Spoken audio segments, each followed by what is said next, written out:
worst possible thing you could say when you walk into a car dealership. I spent 5 years with Mercedes-Benz, 5 with General Motors, and the worst thing a person could say when they walk in is, if you could just get me to this payment, we got a deal. So your loan's probably still like 19, which means you got to pay to get out. You're upside down. It's called negative equity.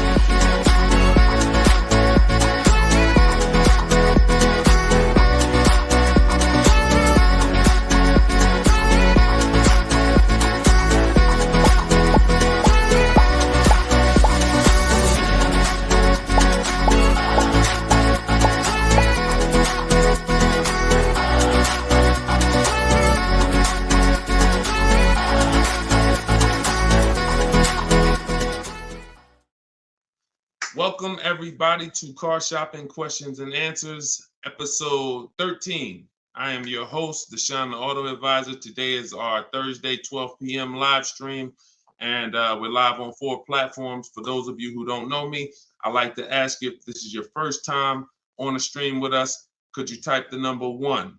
Can you type the number 1 if this is your first time on a stream with us? And to those who've come back, if you've been with us before, could you type the word welcome to all the people who have been with us before? Welcome, and welcome back to those who've been with us. So for those of you who don't know me, my name is Deshone. I'm publicly known as Deshone the Auto Advisor. I spent 14 years in the car business, 5 with Mercedes-Benz, 5 with General Motors. Now, since the pandemic, I've devoted my time to showing everyone willing to listen how to get below market car deals, purchases, leases, new cars, used cars. And we do that by getting bids. We stop negotiating and we get bids. And that's how we get below market deals that other people are not getting. So I'm the author of Cars from Home, the new digital book, 7 Steps to Saving Time, Money, and Avoiding Dealerships. I'm going to show you what it looks like. Boom. That's the cover. And we're rated 4.94 on Goodreads.com. You can get yours for 75% off for the next 30 minutes. You'll see when you visit my TikTok bio or my Instagram bio or the link in the comment section that we have for you on YouTube and Facebook that there's a timer. The book is normally $97, but you can get your copy for $24 as long as you get there before the 30 minutes is up. So I would suggest you get it and come back and join the broadcast. So my man Dolan is moderating in the background. You guys can start typing your questions and we will start to answer them one by one. We'll be on for about an hour and we'll try to get through as many questions as we can in that time. All right, Dolan, once you have the first one, feel free to throw it up. Okay, and shout out to y'all on TikTok. Could y'all tap the screen if you're going to spend a little time with us? Run those likes up like y'all always do. I appreciate you. And if you're on Facebook or YouTube, if you could hit the like button, it means a lot. It tells the algorithm we're talking big money over here, and they'll send more people who need this. This one's from Instagram. When buying used, is it wise to buy from a small lot? I'll take any, listen, as long as you've screened it down. When you screen down your used cars, first of all, when we're shopping for used cars, you want to be on every marketplace. You want to be on every marketplace that has used cars. I always compare this to like buying a TV. If you were buying a TV, you're not going to just go to Amazon. You're going to go to Walmart.com. You're going to go to Best Buy. So we want to be everywhere there's a car. And now, once you do that, and those sites we use, this is called my multiple marketplace strategy. We use Carfax.com, CarMax.com, Carvana. Don't get any ideas, because even if they're overpriced 90% of the time, they still may be the best deal 10% of the time. Most times CarMax is overpriced. Most times Carvana is overpriced, but that's not all the time. I always say Best Buy is usually overpriced for electronics, but every now and then they have the best price. So if you're not looking at them, you miss opportunities. So we use CarMax, Carvana, Driveway, Carfax.com, Cars.com, Auto Trader, Car Gurus, and eBay Motors. We're looking at all of those marketplaces, and then we're going to narrow it down. So once we narrow it down, first thing we're narrowing it down on is title history. We don't want frame damaged cars, salvage title cars, flooded cars. Title has to be right. Based on Carfax, you can use auto check, but the only reason I don't like using auto check is because we need the service records. And service records is what's the important part when you're narrowing down. You need service record that shows on Carfax. And the last thing we let narrow it down based on is accident history. Some people do no accidents. Some people say, listen, there's different accidents on the Carfax. Let's talk about that for a quick second. You'll see minor accident. You'll see accident, vehicle was drivable. Good sign. That means it could have been a fender bender. They drove away. Then you might see vehicle towed. Red flag for me. You might see airbags deployed. Red flag. So whenever you see vehicle towed, just know that was a serious accident enough to where the vehicle couldn't drive away from. So that's what we narrow it down to. Now, when I'm narrowing this down, I'm not looking at who has the car yet. It could be a small lot. It could be a major franchise. Doesn't matter. Okay. If y'all gonna spend some time with us on TikTok, can y'all tap the screen every couple minutes and keep running those likes up? Appreciate y'all. Shout out to the new people. And if this is your first time on a broadcast, type the number 1. Type the number 1. Yeah, we live, Skinner. All right. If you don't see the banner above me, that means we're live. Whenever you guys see the banner, that means you're watching one of the replays, because we replay and rebroadcast these shows all day long so that everybody can see them. When you can't finish them, you're at work, you want to tell your friends, family about them, they can catch them pretty much any time of the day on all our platforms. But whenever you don't see the banner, which tells you when we're live, then we are live. All right. So that's that. Shout out to the first time people. But that's how we're going to narrow it down. I'm less concerned about where the car is. If it goes through that process and has great title history, great service records, great accident history, I'm open to it. Okay. Now, another one from Instagram. All right, Instagram with the questions. Today, when buying used, is it wise to buy? Oh, that's the same question. How do you get the original window sticker? We'll get it through the Carfax. We'll get it through MaroneyLabels.com if we're going to pay for it. I think there's a site called Get Clutch. I have a link. I have a link in my book, because every manufacturer doesn't do it. So every manufacturer doesn't do it. Some have agreements with Carfax and they put the window sticker on the Carfax. Some of them you got to buy it separately. But if I'm narrowing it down to 5 cars, see, we got to start looking. We got to start looking at car buying like house buying. We really do, because for some reason people are very comfortable protecting themselves. And explain this to me. Why is it people are very comfortable protecting themselves when it comes to cars? I mean, houses, but not cars. So if we'll get a $600 home inspection to tell us if we should buy the home or not. You get what I'm saying? There are things we pay when we're about to spend $200,000 or $300,000 or $400,000 or $500,000 on a home. But when it comes to these small things that help us guarantee the best car deal and below market car deals, we want to do everything for free. So that's up to you. A lot of it can be done for free, but if I can't get a window sticker and I got to pay $5 for it, once I narrow it down to my top 4 choices, I pay the $20 to get the original window stickers. I'm getting it. I don't care how you get it. I got a couple resources in my book on how to get it, how to get free Carfaxes, but literally I'm getting the window sticker because I'm not buying a used car without seeing the original window sticker, because you don't know what you're saving. You do not know what you're saving. And anybody who's buying a used car without knowing what the original price was, it's impossible to know how good of a deal you really got. So, all right, go ahead, Dolan.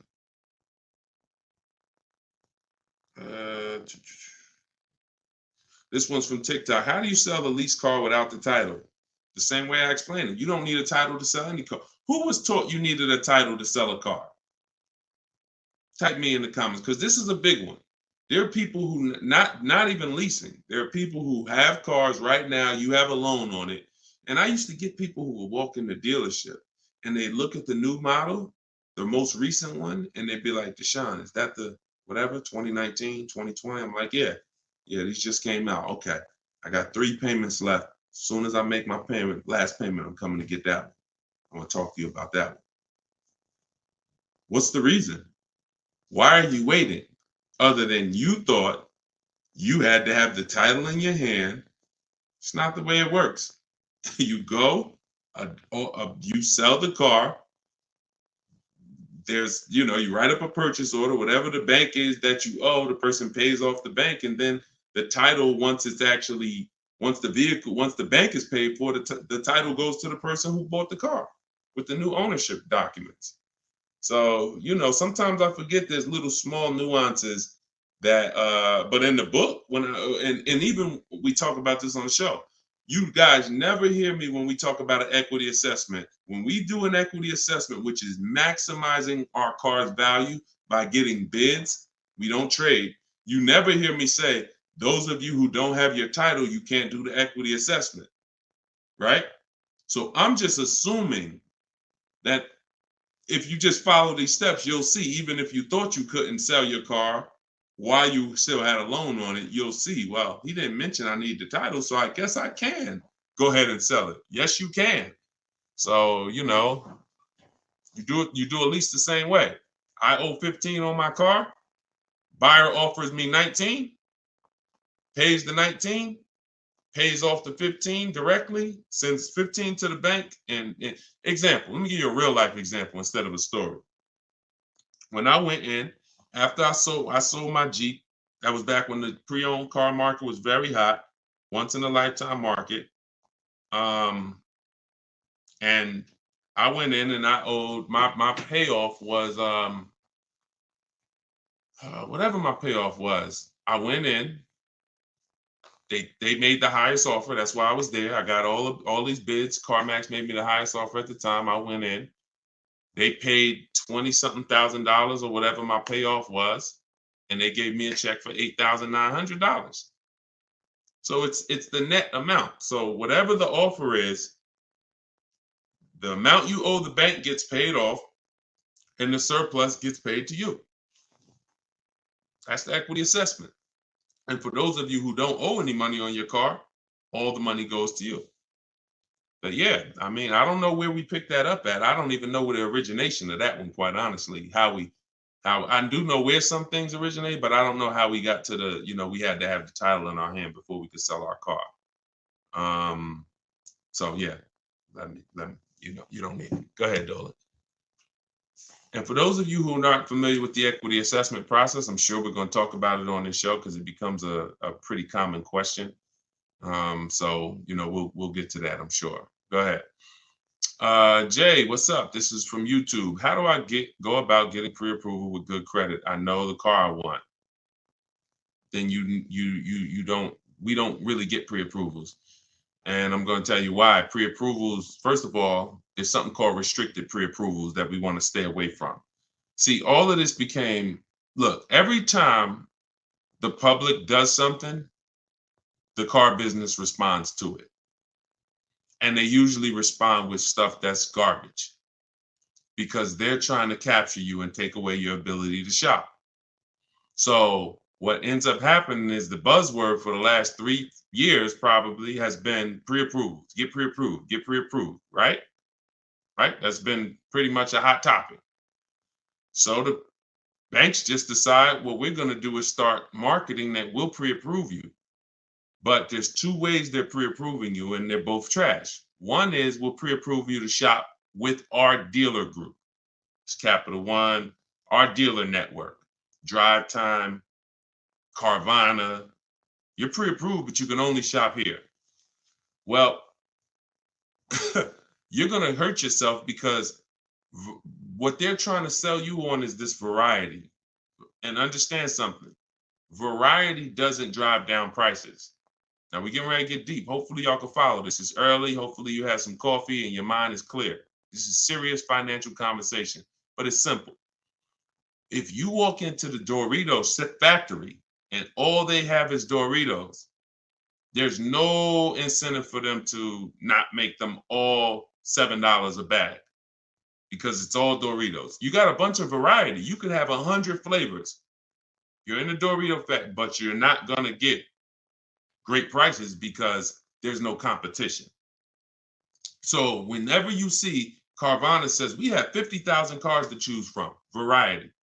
Whenever you see, you can shop from our dealer network of, X number of dealers. Any one of those dealers you can shop from, variety.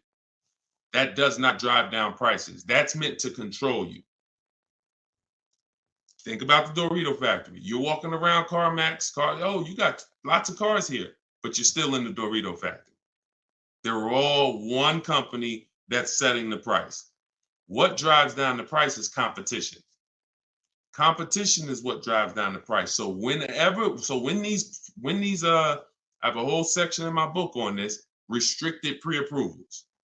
We stay away from them because they're meant to funnel you into somewhere so that you can actually do business with this person instead of doing what we do, which is shopping wide. If you're shopping for a used car, you should not be limited to anybody. You just heard the first question on the show talking about will we buy a used car from a small lot.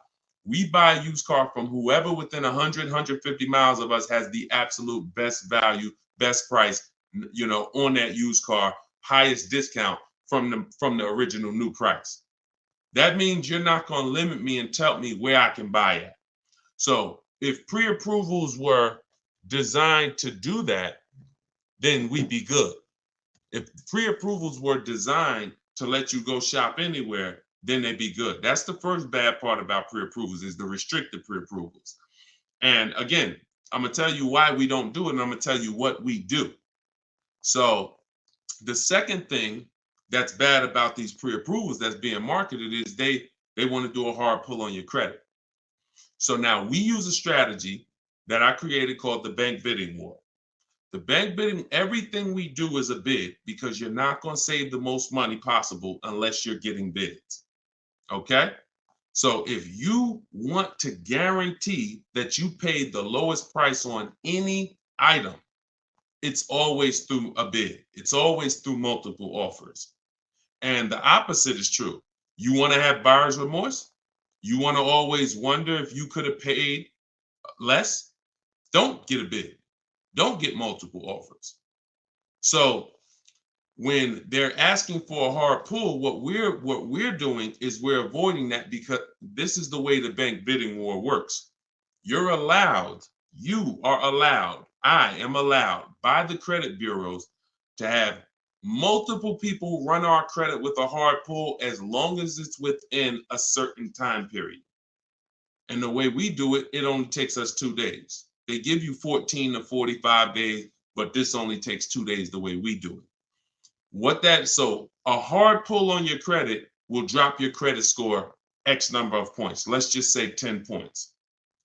Now, if you do the bank bidding war correctly, you could have 20 hard credit pulls on your credit and it drops your credit score the same 10 points because this is called rate shopping, not car shopping.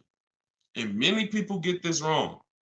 Many people get this wrong because you got to come out of you cannot open up the rate window first by letting anyone access your credit with a hard pull. First of all, again, we don't want to rush when we shop.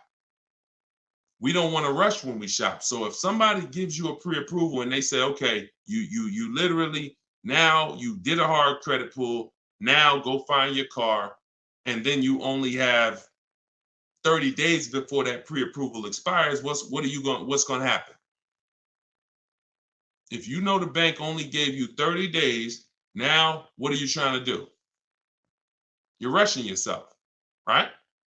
You trying to find a car, day 28, you starting to feel a little desperate, right? That's not what we want. That's what the banks want. That's what the dealers want. That's not what we want. So now that's why we do not let anyone access our credit with a hard pull until after we find our car. So once we find the dealer that wins the bid, and if some of you are new to the show, you're like, Deshone, what's all this stuff you're talking about bids? It's called saving money. Okay? Come into our world. Okay? Step out of the world that you've been in, which is negotiating to try to get money off with cars when you don't do that with any other item. No other item do you go in and say, yo, take all this money. You don't do that on Amazon. You don't do that with TVs. You don't do that at the grocery store. None of that. So you shop for cars the way you shop for nothing else. And that's what the people who are listening to me who are like, Deshone, I want to save all the money. You locked in. So if you that person, type locked in. If you're that person, if you like Deshone, forget everything else. I want to learn a new way. I'm done with this old way. Type locked in. So this is what you're doing. You are going to go get bids. get your offers on your new car or your used car or whatever you're shopping for. Once you find the one that is the best, now you're going to get the paperwork, a buyer's order, come home, and you're going to let these banks, credit unions, online lenders access your credit with a hard pull. And many of them need you to have a car before they'll even give you a loan term. Sometimes you'll reach out and you'll say, hey, I'm looking to try to get, a pre-approval, see what your terms are, see what your rates are. They'll say, okay, well, what car do you have? And you're like, well, I don't have a car yet. That's why I'm calling you first. So we call them, we reach out to them when we have a car, and we're like, okay, this is what I'm looking for. I mean, this is what I have. I have it reserved. I left a deposit on it. I told the dealer I'm coming home to take care of my financing. I'll call them in 24 hours. Here's what I got. 2020 Mazda CX-5, 26,000 miles on it. Boom. What else do you need to know to give me a loan offer? So I'm doing this with 5 people from home. Then once that's done, I'm calling a dealer and saying, look, all right, this is the best offer I got. If you guys can beat it, you got the business. See, it's easy. If you're listening to me, you never got to lie. All of this stuff that people are teaching you, lying, hold back everything, we don't do that.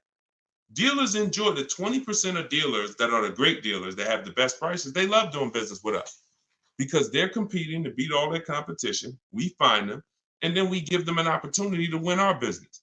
We don't say, oh, no, I'm not letting a dealer run my credit. That's bad strategy. Dealer has 7 to 10 banks that they give millions of dollars in loans to a month.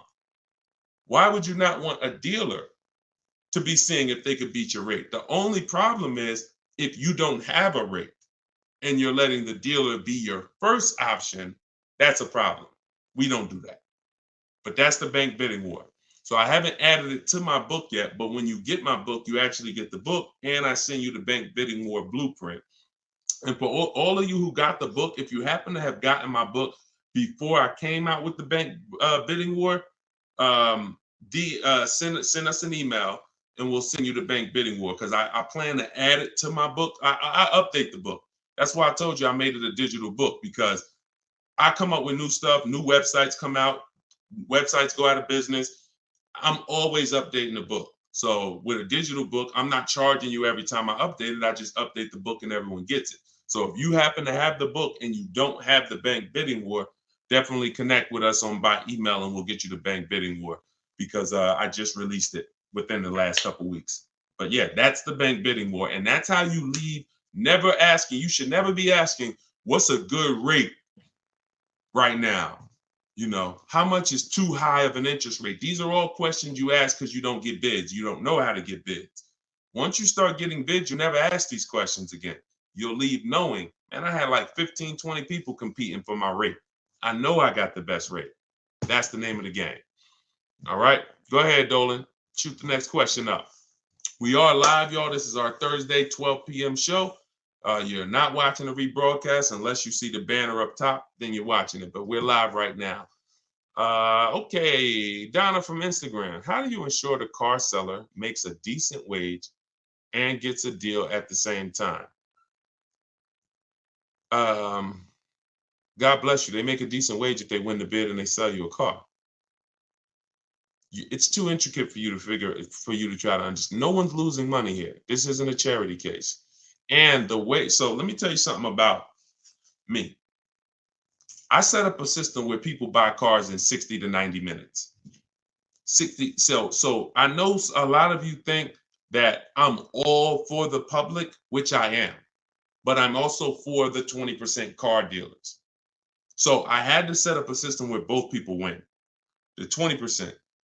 80% can't survive in the world we're going to create. 80% can't win because they're not going to compete. They're going to give you high prices. All good. That's great. But the 20%, what we didn't like is spending so much time with people who don't even know a deal, don't know, like you're questioning every single thing because you don't have enough information. That's why. So you're nervous, you're defensive, hard to help you. I'll be sitting down I'm sitting down with a customer and I'm making them an offer with a deal, and my manager is hoping they don't take it just because he doesn't want to sell the car for that cheap.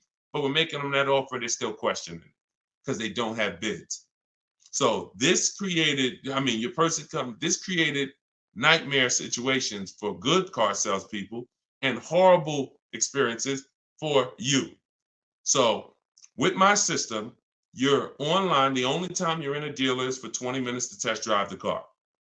So when a person sells a car, if they're going to make a flat commission because they had to give away, there's something called a flat commission where you didn't make a lot of profit.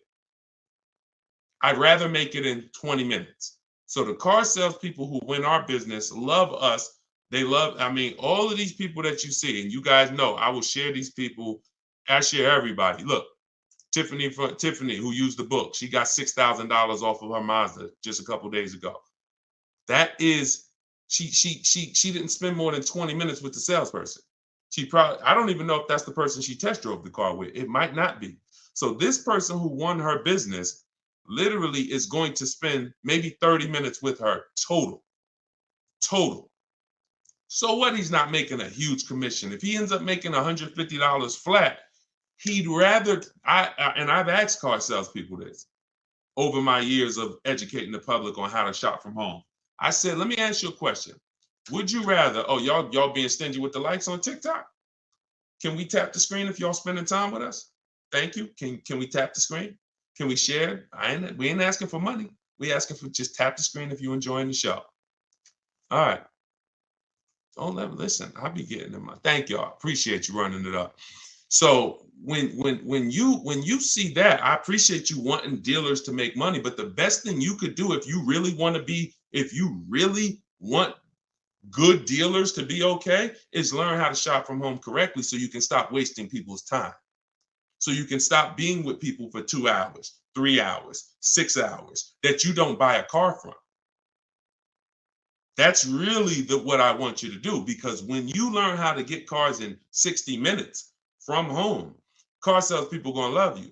Because even if I didn't make a huge commission of $1,000 or $800 or $1,500 on this particular deal, that's okay. And $1,500 commissions are very rare. You had to make a lot of profit on the deal, 10 grand profit probably. Bring home 20%. Now you got to make probably 7 grand to 10 grand, profit, and people will make it. There are people who overpay. And so there's people who pay average prices and above average prices, but we don't pay either. So it's the time. I don't care if I make $150 with you if I only spent 30 minutes with you. And the only way you're doing that is shopping online. You're not doing that. I've tried. I think I was pretty quick. There were some people quicker than me, but I certainly tried to go into, and a customer knows what they want. Come on, man, Mr. Jones. I know what you want. We'll get this done very quickly.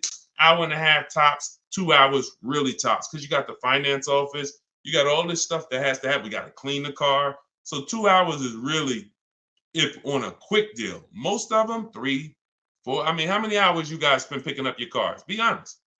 How many hours did you put into your last car purchase at the dealership? Throw some numbers out. Look, Lexi, baby, 4. Look, throw some numbers out. Okay, people don't what? We don't want to be honest. How many hours?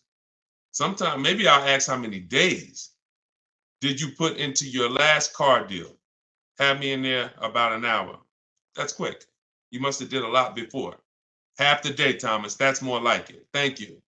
Thank you. Thank you to everyone willing to share. And I had to come back the next day still. Thank you. Okay. So yes, I talk a lot about money. Look, 6 hours. Poobie Bear on Instagram. 6 hours. 4 hours. So no one that you're seeing here, I'll run down the list. Boom. Not only are these people saving all the money. Look, $690 a month on Toth BMW. Greg, $527 a month, his $56,000 Kia truck.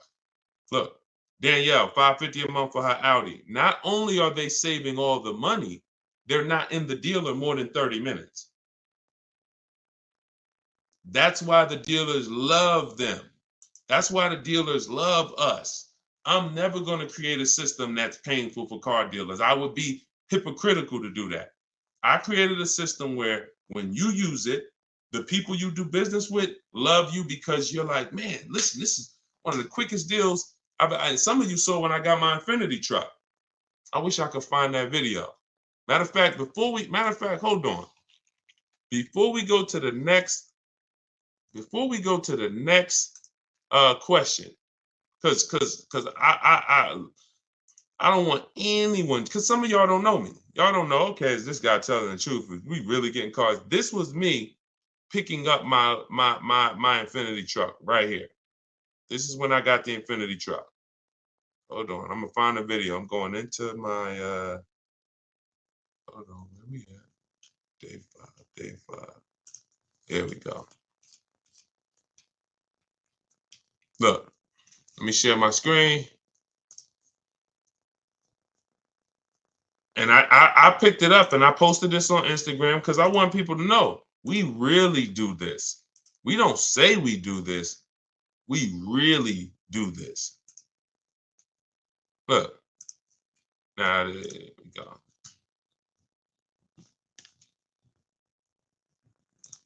All right, skip that. Oh, here we go.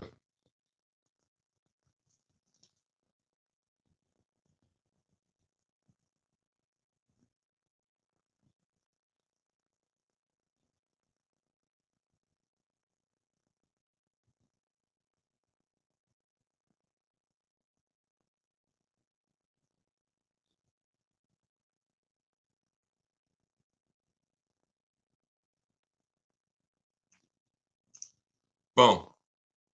Do we understand? I know y'all can't see it on TikTok. You got to watch the rebroadcast because we're live on TikTok. We stream live from the device. Do you understand? This is not a game.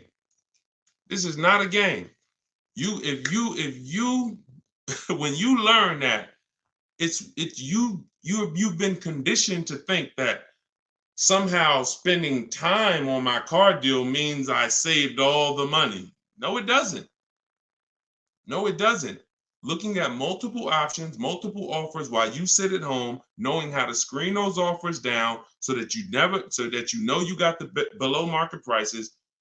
Looking at 5 offers on new cars and leases minimum, 5 offers minimum because 80% of dealers are overpriced. This is what guarantees below market prices. You don't need to be in a dealer to get that. In fact, there's no way for you to get it in a dealer. I will be so bold to make the statement, and I'll just ask you, if you think you can get it, when you get your car, bet me $500 that I can't get a better price than you. That's what I'm saying.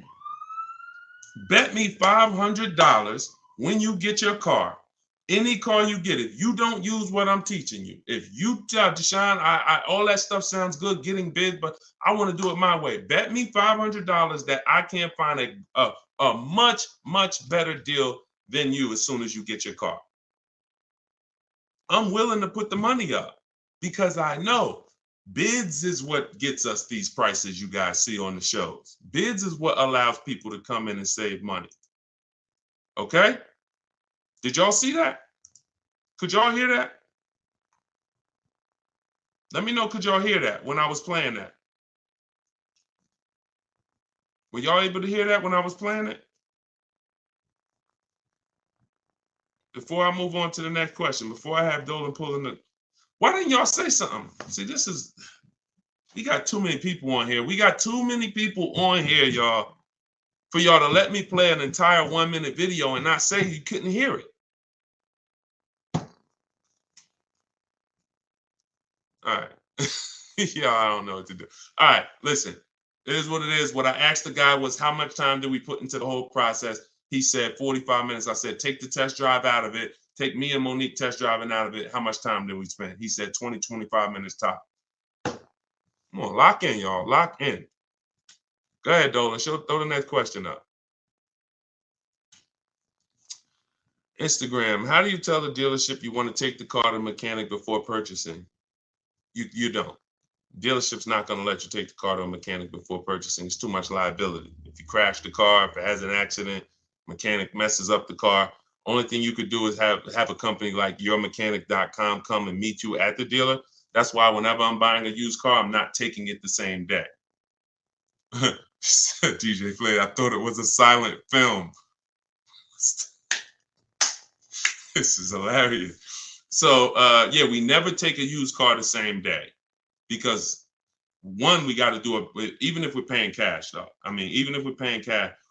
But if you're doing the bank bidding war, we can't take a car the same day because we need to go home and we need to start the bank bidding war. But if you're paying cash and the car has a good warranty and you've done the math, okay, maybe you don't need to have a mechanic inspected. But if you want to have a mechanic inspected, then it's always I'm leaving a deposit and then I'll have either my mechanic come. And again, this goes back to you're paying to protect yourself. I got a mechanic here that I've been using for years, me and my family. If I told him, hey, look, I'm gonna pay you, let me know when you got an hour and a half. I'm gonna pay you for the time. Come take a look at this car with me. I got a reserve. He'll be like, no problem. I'll throw him $125.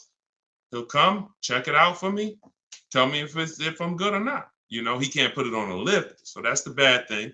But again, it's better than me just thinking with my non-mechanic self, I guess the car looks good. Sounds good, I think. No, these are the things that we got to do if we want to protect ourselves. And understand, there's horror stories for a reason, y'all. Horror stories are very common. Cars breaking down. It's weird. All I can do is give you boundaries. And when I give you the boundaries, then you can choose what you want to do with them. You can choose if you want to, adhere to them. You can choose if you want to ignore them, but at least they're there. So yeah, I would always have, with no warranty on a car, I would always have my mechanic come out. And if you don't have a mechanic, then I pay a company like yourmechanic.com. I think they charge $100, $150 to come out, send one of their mechanics to inspect the car for you. I see it just like a home inspection. I don't see it any different. Any different. Go ahead, Dolan. Okay, I had a financial advisor tell me get rid of my car. I did. I had this one's from Instagram. I had a financial advisor tell me to get rid of my car. I did, however. I really need another one, but they repoed the vehicle. It's been around January. Okay, I'm trying to understand. So he told you get rid of your car, but you need another one. Get a very inexpensive car. It sounds like you're in a position where you need to get the least expensive car you possibly can. I call that a smart car, saving money at the right time. Cars that are, under 10 grand. If you're trying to get a loan on it, that's what you would be trying to get. But if they repo the vehicle, you're going to have a tough time getting I would get it. If I got my vehicle repoed, my next car is a small car. I'm looking for something that the smallest car I could get a loan on, 25 grand brand new, 30 grand brand new, because that means if I get it for about 10 grand, I still should be able to get a 6-year-old one, something not too old, 7. See, the problem is when you say, oh, I want the SUV and I want the 3 rows and, I want the leather and all of that. And now, okay, in order to get a car about 10 grand, you're going to get a 2009 or you're going to get a 2011 with 110,000 miles on it. See, we got to learn how to sacrifice in certain cases. I'm not talking to you. I'm talking to anyone else who may be watching this, who may be in a situation where you're in a rebuild. It's called a rebuild for a reason. We're not looking to stunt in a rebuild. We're not looking to flex on them in a rebuild. We're looking to say, look, I got to get from point A to point B. What I need is 2 things, a quality car, and I need to not miss any payments if I'm going to get a loan on this.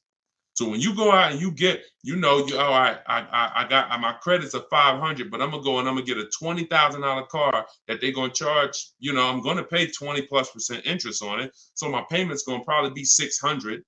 Now I'm paying 600 and the $20,000 car may not even be a quality car, may got 80,000, 90,000 miles on it. So now stuff starts breaking. I got my $600 payment and now, the car's in the shop, but I still owe my 600. Okay, here comes another repo. So this is disaster. I've seen this. This is a formula. I call this the repo recipe. So if you're in a rebuild, the name of the game is seeing, first of all, Am I a long-term person, 8+ years, or am I a short-term person, less than 8 years? Because if you're a short-term person, your goal is to lease. You may not know it yet, but some of the people who've been on this show, you understand the depreciation curve. This is where you lose all the money right here. Year 1, 2, 3, 4, 5, 6, you're losing all the money. Once you get to about year 7, 8, it starts to level out. Your vehicle is not losing that much value anymore. That's when you want to own it. That's when you've won. That's not when you want to replace it. You don't want to say, hey, this is people. Oh, Deshone, I got 6 years of payments. Oh, I just paid the car off. Right when it was going to start leveling out depreciation wise. Oh, I'm going to get rid of it now. Lost all that money in depreciation. Now I'm going to get rid of it. So you need to know, if you're not an 8-year, 9-year, 10-year person, then you shouldn't be buying cars. You should be shopping for great lease deals. But you may not qualify for a lease right now. So your mission should be to qualify for a lease in the future, which means I'm going to drive a car that's not my ideal car. I'm going to drive a car I may not even like, but it's going to be reliable and it's going to be affordable. Reliable and affordable. And I'm going to drive that for 2 years, make every payment on time, and then I'm going to switch into another car, brand new lease. Or if I'm purchasing, because I'm a long-term person, I'll switch and I'll if you're purchasing, if you're a long-term person, you could get a car now, pay a higher interest rate, and refinance later. That's why you need to know who you are. But if you're a long-term person, 8+ year person, you could get a great car, reliable, and then refinance the loan.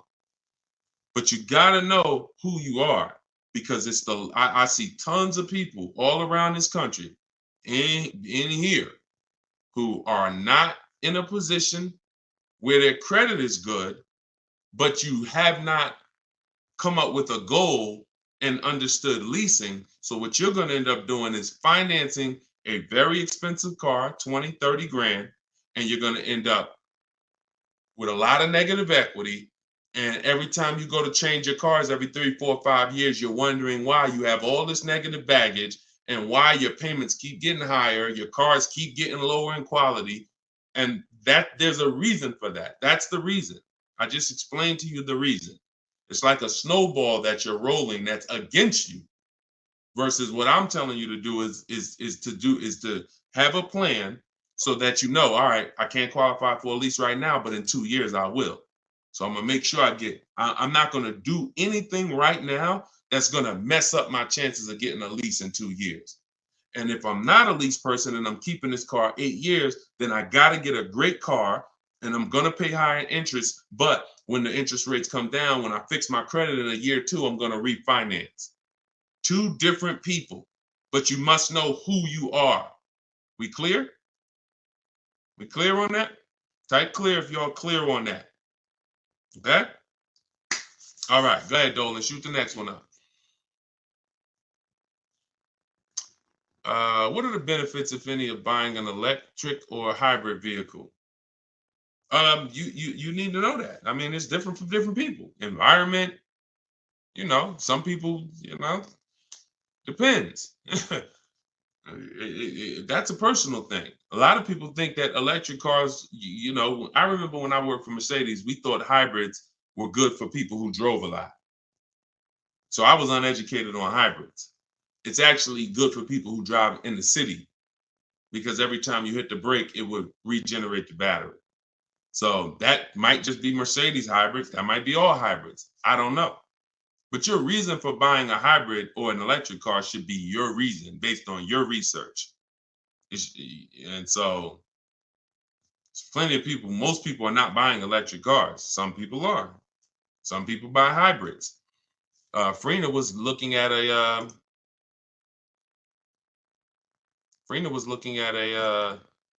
Jeep Grand Cherokee, and she was looking at a Jeep Grand Cherokee gas version.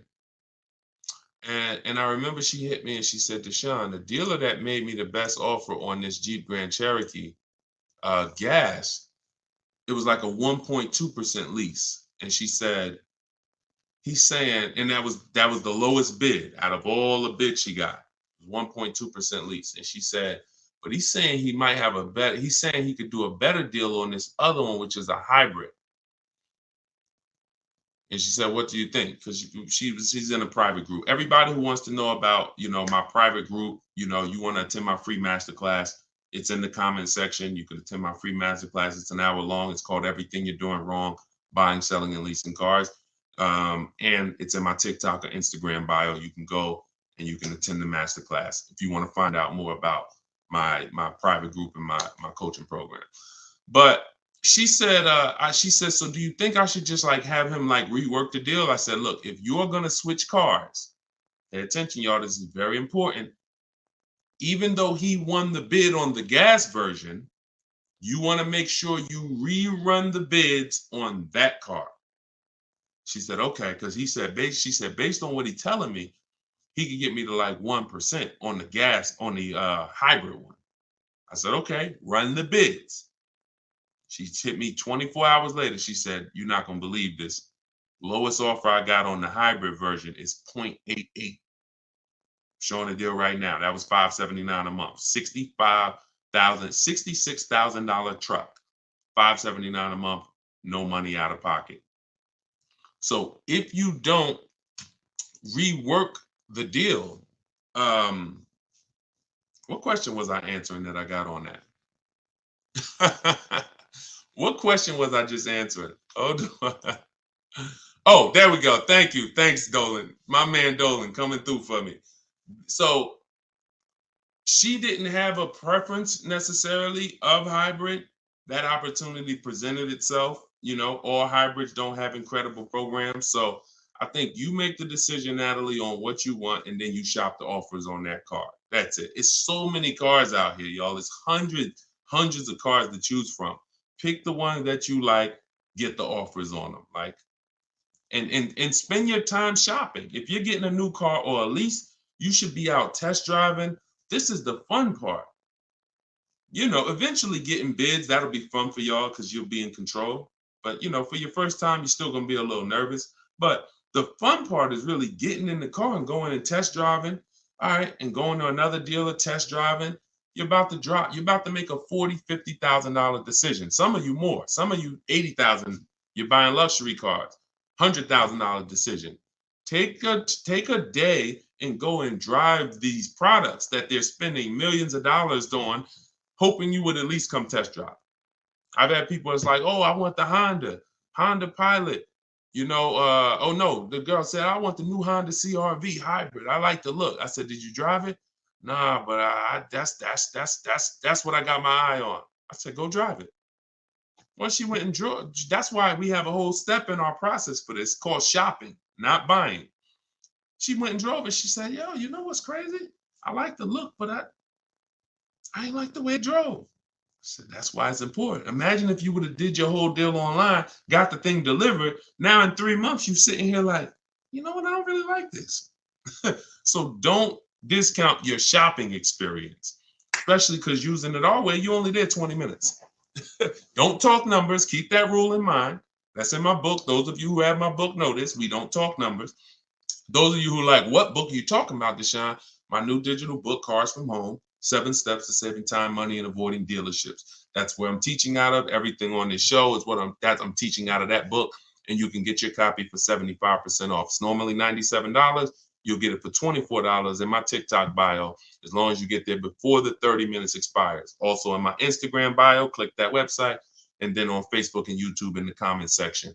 And if you happen to be watching us on TV, you can scan this QR code right here with your mobile phone and get yours for 75% off. All right. And now you have everything I teach in one blueprint in one spot. Okay, Renico from YouTube. 1 year into my Kia Soul lease, this was not the car I wanted. I want to trade the Soul in for a 2022 Kia Sorento. Is it possible, or should I wait for another year to lease the Sorento? Listen, great question. Perfect example of what I just said of why we don't discount the shopping process from now on. So you can't break a contract. The only way you can get out of the lease is if you can sell it. So you do the equity assessment. Now follow this. You're going to call your bank, call your leasing company. You're going to get the payoff. And then you're going to ask do I have a third-party restriction? Those are the two questions. Payoff, do I have a third-party restriction? Then go on the 6 sites, get your bids. Carvana, Kelly's Blue Book Instant Cash Offer, CarMax, AutoNation, Sell My Car, Car Guru, Sell My Car, Driveway. Every time you see, is your car leased, financed, or owned, you want to put owned, because you want the straight value. When you put lease, it triggers something on their website. So just always put owned so you can see the values. If you have a third-party restriction, you're going to have to sell to a Kia dealership. If you don't have a third-party restriction, you can sell to the highest bidder, provided you have equity. So if you see that, your payoff is 18 and the offers are 20, then you can get out. If you see that it's 18 and the offers are 18, that's going to be tough. So you got to see what your equity position is.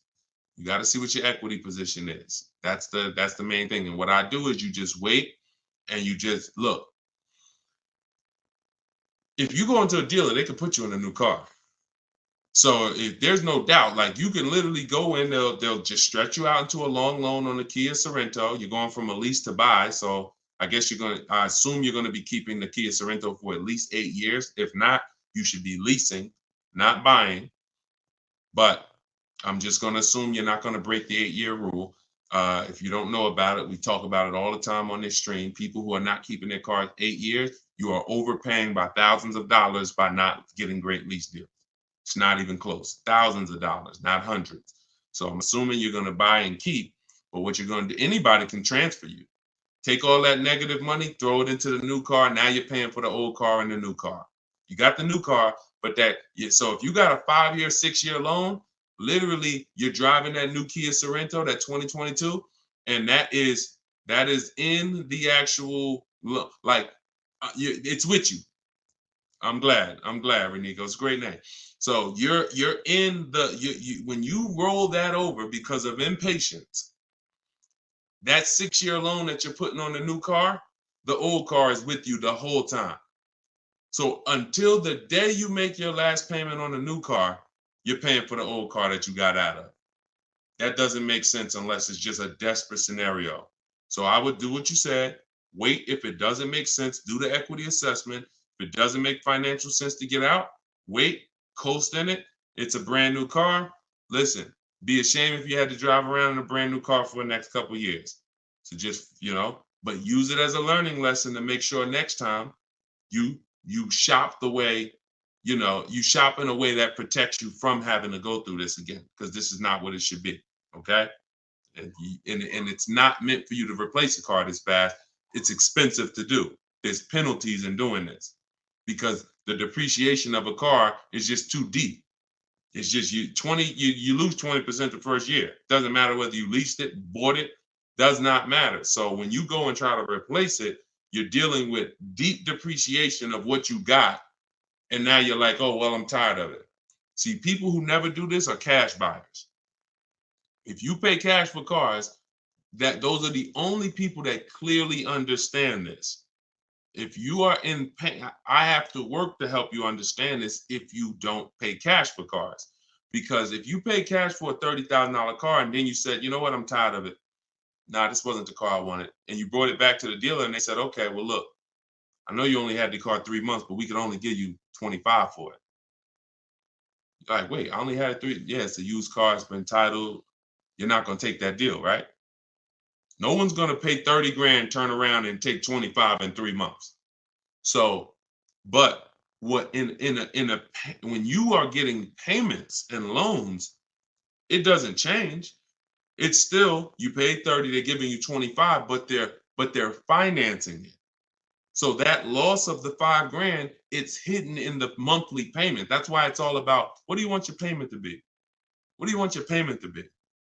What do you want your payment to be? Because once you see that you're losing a ton of money in a short period of time, you wouldn't do this. So it's hard for people with payments to understand. That's why I have to make it clear for you. The depreciation doesn't lie. The unseen expense doesn't lie. So we don't want to replace cars in a year or 2 years. It's just not made for that. All right, but run the equity assessment, Renico, and see if that works out and see if by chance you could break even and get out early. Okay?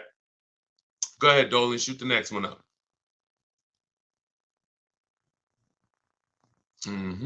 Okay, Precision Soundworks. A great part about following the book is when you're car shopping, you know what you're not going to get sucked into a sales number presentation. Amen. Just drive and say, I'll hit you up when I'm ready. Amen. I'm glad, and I'm so glad to hear you saying this, Precision Works, because I'm trying to teach people. All I can teach people is our world is different. And the world that they're in is painful. It's painful. But when you understand that you can be in control, when you stop talking numbers in the dealership, when you have the right online strategies, you're going to the website, you're getting bids, you know how to look at used cars, you're narrowing these things down the way I'm teaching you. Listen, there's not much that's in my book that I haven't talked about on these streams. There's not much that's in my book that I haven't talked about in my videos. The difference is it's step by step.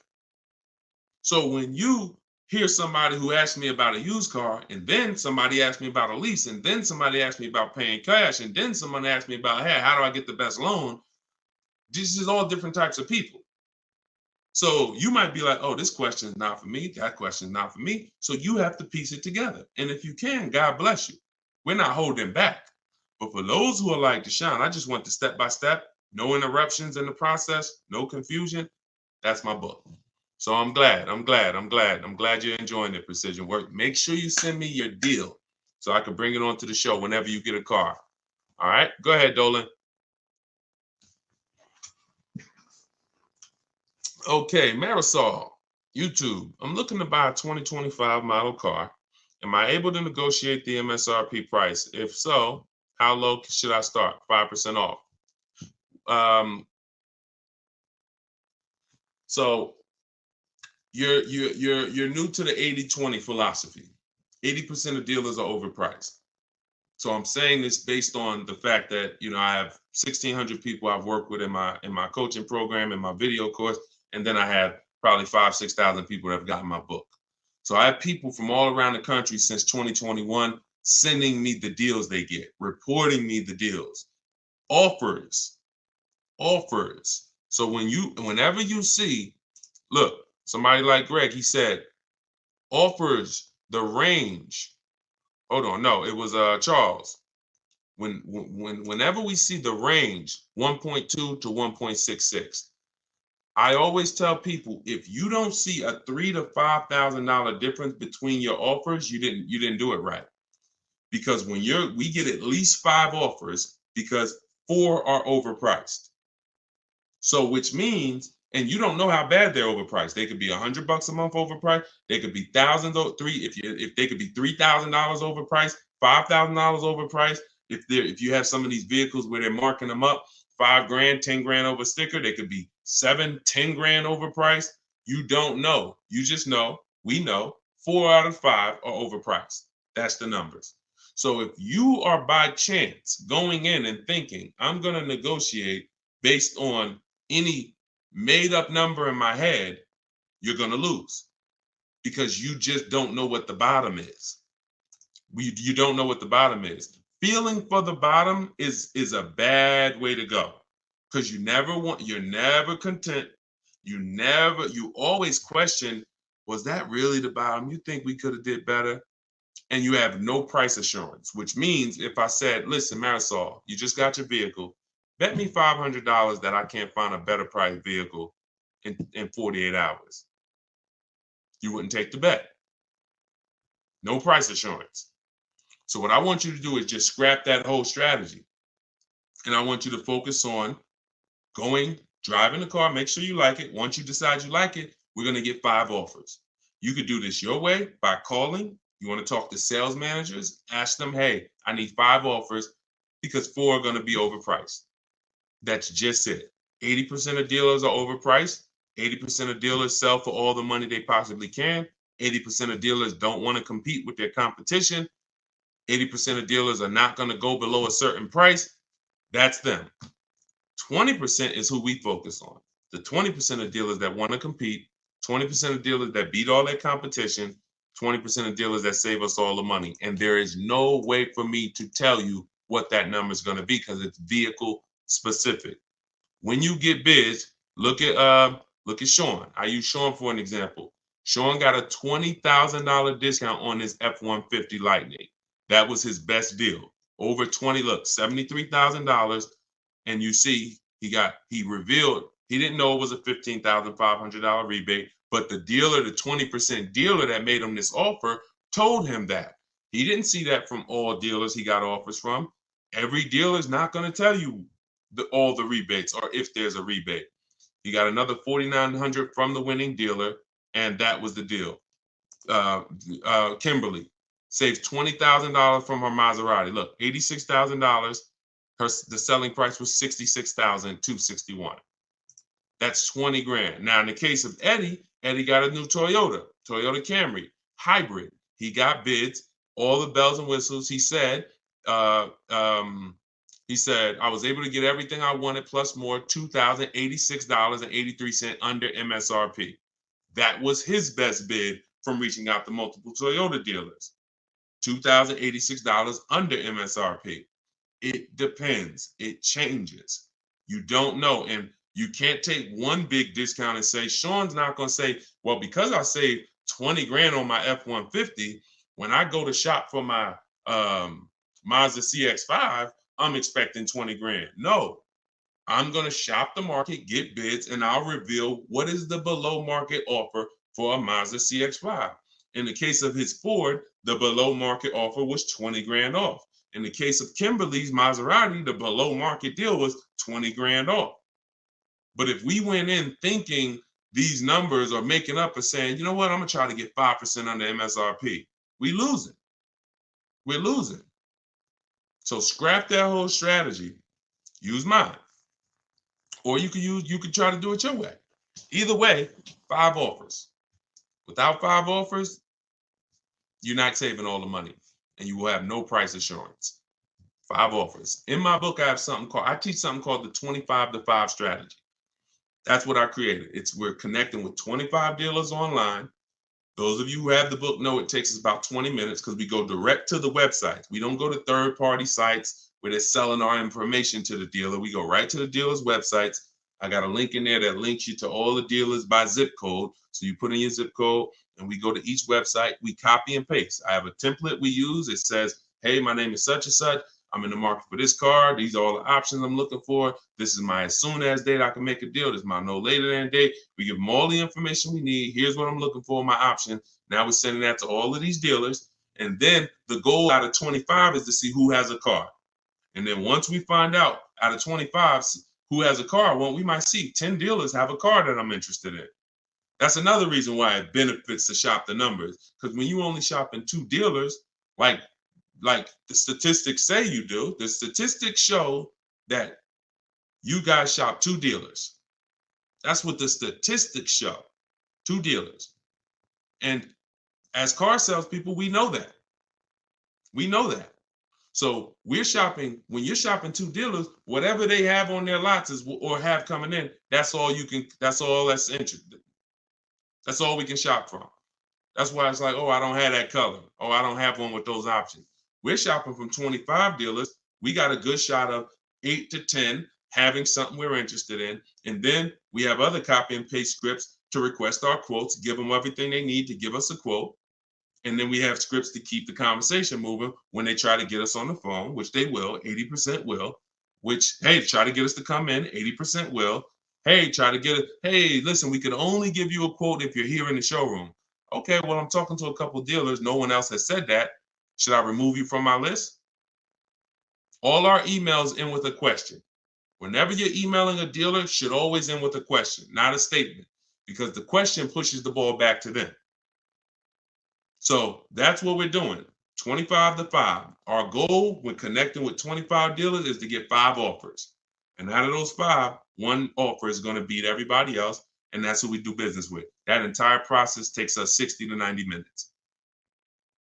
60 to 90 minutes. It's beautiful. So if you're like, Deshone, I want to use your process, you can do it your way. You want to call around? I'm just telling you, get 5 offers. You could do it my way. In my book, 75% off in my TikTok bio or in my Instagram bio. Click that link and get your copy for 75% off, or in the comment section on YouTube and Facebook if you just came on the show. But that's the 25 to 5, and you won't have price assurance and you won't save all the money until you start to get 5 offers. Everything is a bid. All right. That's what I'm telling. My favorite words: bids, multiple offers, multiple options, price assurance. These are my favorite words. When you start using this stuff, they're going to be your favorite words too. I guarantee it. Go ahead, Dolan. Do you always have to have a down payment when purchasing a car? No, never. Never. Now, down payments are not illegal. That was one of the worst videos to go viral. But when a video goes viral, you can't combat it. So, if people looked into that law, they would see this law has nothing to do with down payments. So down payments are not illegal, but you can every single thing we shop for is no down payment.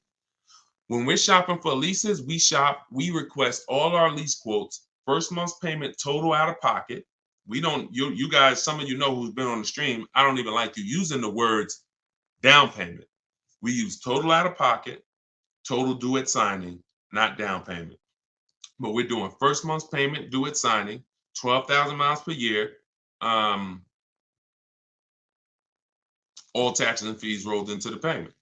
That's how we request our lease quotes. Now, we have high mileage drivers who do high mileage leases, 20, 25, 30,000 miles a year, but you always adjust it after you found the best dealer.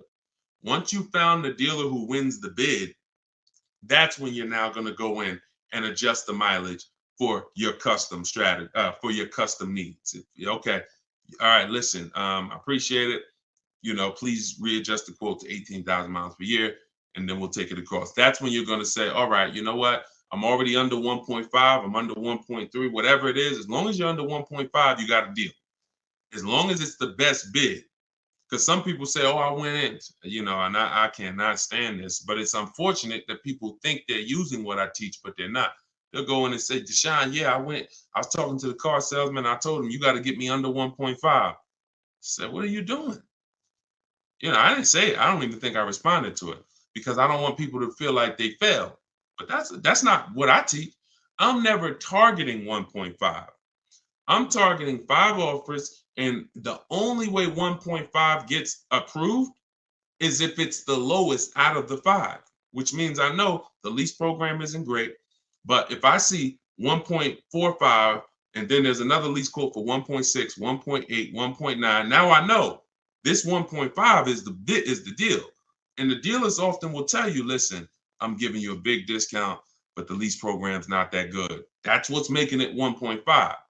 So I don't have a problem with that, but I'm never going in targeting 1.5, because if I target 1.5 and other people would have came in and offered me 1.3, 1.2, but I'm not getting bids, and I'm leaving thinking I won. No, I lost. So that's how we shop for our lease quotes. No money out of pocket. When we shop for our purchases, we're separating our loan, which is our monthly payments and our terms, from the car. So this is going to be easy for you once you really see that your loan is separate from the car.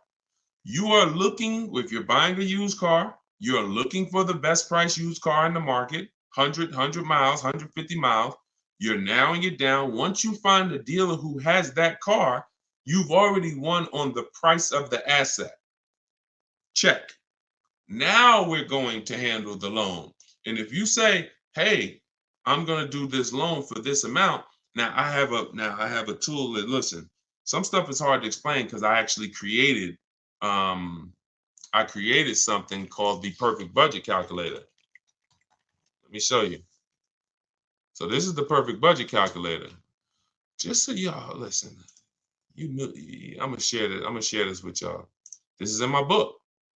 And just so you know, the only reason that I can't explain this stuff, because how can I explain technology that I created? So this is the perfect budget calculator. This is what it does. This is how we're able to shop with no money down. We enter the equity that we may have from our old vehicle. Let's say we're selling our old vehicle. All right. Or let's say we don't have an old vehicle. Put 0 there. Now we enter max down payment. Now this is a comfortable amount. This might be like, because this is how it usually happens. You know what? I could put $3,000 down if I had to. I don't want to, but if I had to, I put $3,000 down. Okay, that's what goes there. Okay. Then we use the average interest rate in the market. For the sakes of this purpose, let's use 7.99. Interest rates are high right now. Then we enter comfortable monthly payment. Comfortable monthly payment, $450 a month. Now we enter our state so we can calculate the taxes and calculate budget goals. And it asks, okay, what's your comfortable monthly payment for 60 months? Let's say we do the same thing. All right. And then it gives you goals, gives you 6 goals. This is your max vehicle purchase price right here. See, there's never been anything like this. This is why you go in saying, I don't want to spend more than $450. You end up spending $600. This is why you go in saying, you know what, I'm going to spend $30,000 on a car. You end up spending 32, 33 because you forgot about the taxes and the fees. We never shop with our max in mind. So this becomes our first goal. Our first goal gets us to our car, no equity, no down payment. Our second goal gets us to with a 5-year loan. Now, our second goal gets us to, if we get a car in this price, we can do a 6-year loan, no equity, no down payment. So this is where you need to be right here if you want to do no down payment. This is where you want to be. So you need to know, based on where you want to be payment-wise, and whether you're taking a 5 or 6-year loan, how much car can I afford? That includes the taxes and the fees.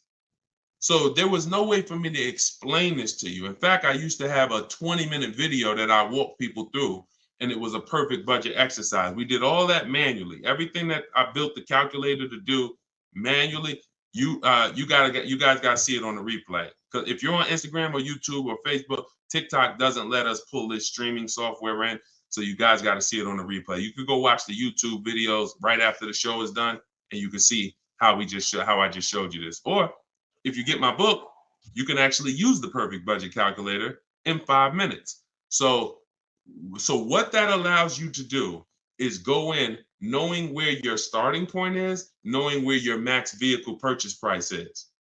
That's how people go over budget all the time. Going in, all you have in mind is math. Oh, I don't want to be no more than $450 a month. $450 a month. That's all you're thinking about. Or if the bank tells you, okay, you're pre-approved for $30,000. What does that actually mean? Okay, great. I'm pre-approved for $30,000. What does that mean? 5-year loan, 6-year loan? What about my payment? My payment, I don't want it to be more than this. Plus, I got $2,000 I could put down. How does that factor in? So when you get to the max monthly payment, when you get to goal 6, using the perfect budget calculator, you are using a 6-year loan, your max loan, and your down payment, but you're still under budget. So anything below that, you gotta there's no easy way for me to explain it to you. That's why I had to create a software that actually does it for you. But you need to know, in order to get a car with no down payment that you're purchasing, not leasing, because I gave you how we shop for them with leases, but that I'm purchasing, I need to know how much car can I afford based on the taxes and fees that I'm going to pay for a car, taxes for my state. Figure we estimate $1,000 for a documentation fee in motor vehicles. That has to be factored in.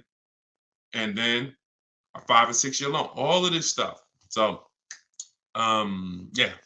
So we got a lot of calculators. Because it was just a lot of stuff that I'm a math person. And so I can explain stuff to a math person. I can try to make things simple, and I try my best to make these numbers simple. But the best thing that I was able to do was create calculators that would do this stuff that I don't have to explain to people the numbers anymore. And my goal is to put lots of calculators out eventually that do pretty much everything. Like people who are over mileage on their lease. You got to see, should I end the lease early and take the mileage penalty now, or take the payment penalty? Should I go to distance? And there's so many financial calculations in cars that thank God I've been blessed to understand that I can't explain to you. So I had to build a software that you punch your situation in, and then it tells you everything. Okay. But yeah, you can absolutely get cars with no money down. It's not even, only people that can't are super, credit's too bad, or you have too much negative equity. And even if your credit's bad, you still can get cars with no down payment. It's really the negative equity.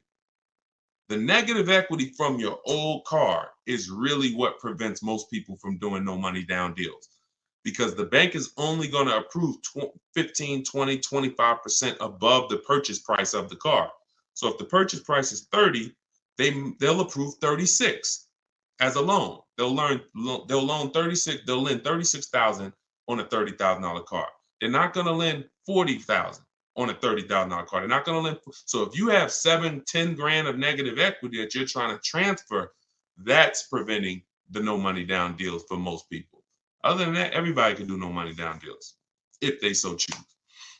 All right. So everything we talked about today was based out of my book, Cars from Home, 7 Steps to Saving Time, Money, and Avoiding Dealerships. It's the step-by-step process to mastering the science of car shopping. And the first time you do it, you're already a master. There's no test to take. The first step in the process is the most important question, which I'm going to help you know clearly whether you should lease or buy based on how long you keep in the car. And step 7 is delivery. So by the end of this, when time you get to step 7, I'm congratulating you, and we're like, okay, let's set up if the dealer is going to deliver the car or if we're going to go pick it up. That's delivery. So it's not this book you read and say, okay, all right, I'm ready for the quiz now. Let's take our test. No, every step is an action. Equity assessment, budget tool, choosing your car, shopping for it, doing a check to make sure it doesn't have any bad data out there like electrical issue software, and then getting offers, then paperwork, then delivery.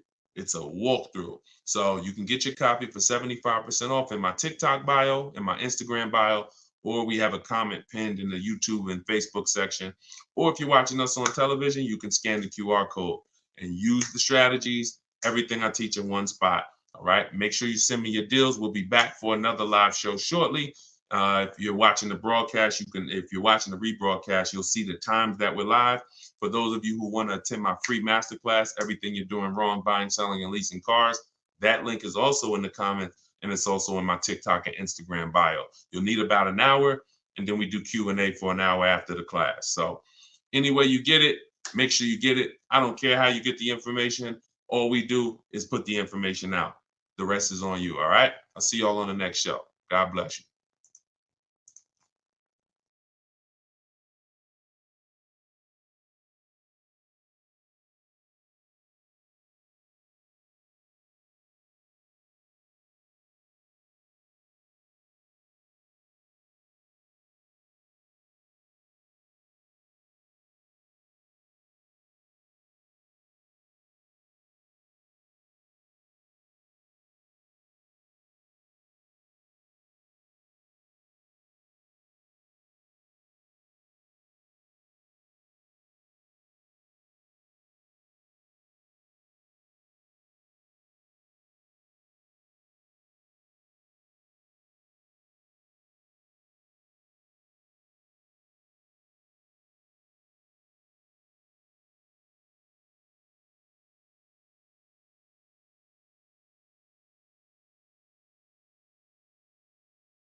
The worst possible thing you could say when you walk into a car dealership. I spent 5 years with Mercedes-Benz, 5 with General Motors, and the worst thing a person could say when they walk in is, if you could just get me to this payment, we got a deal. So your loan's probably still like 19, which means you got to pay to get out. You're upside down. It's called negative equity.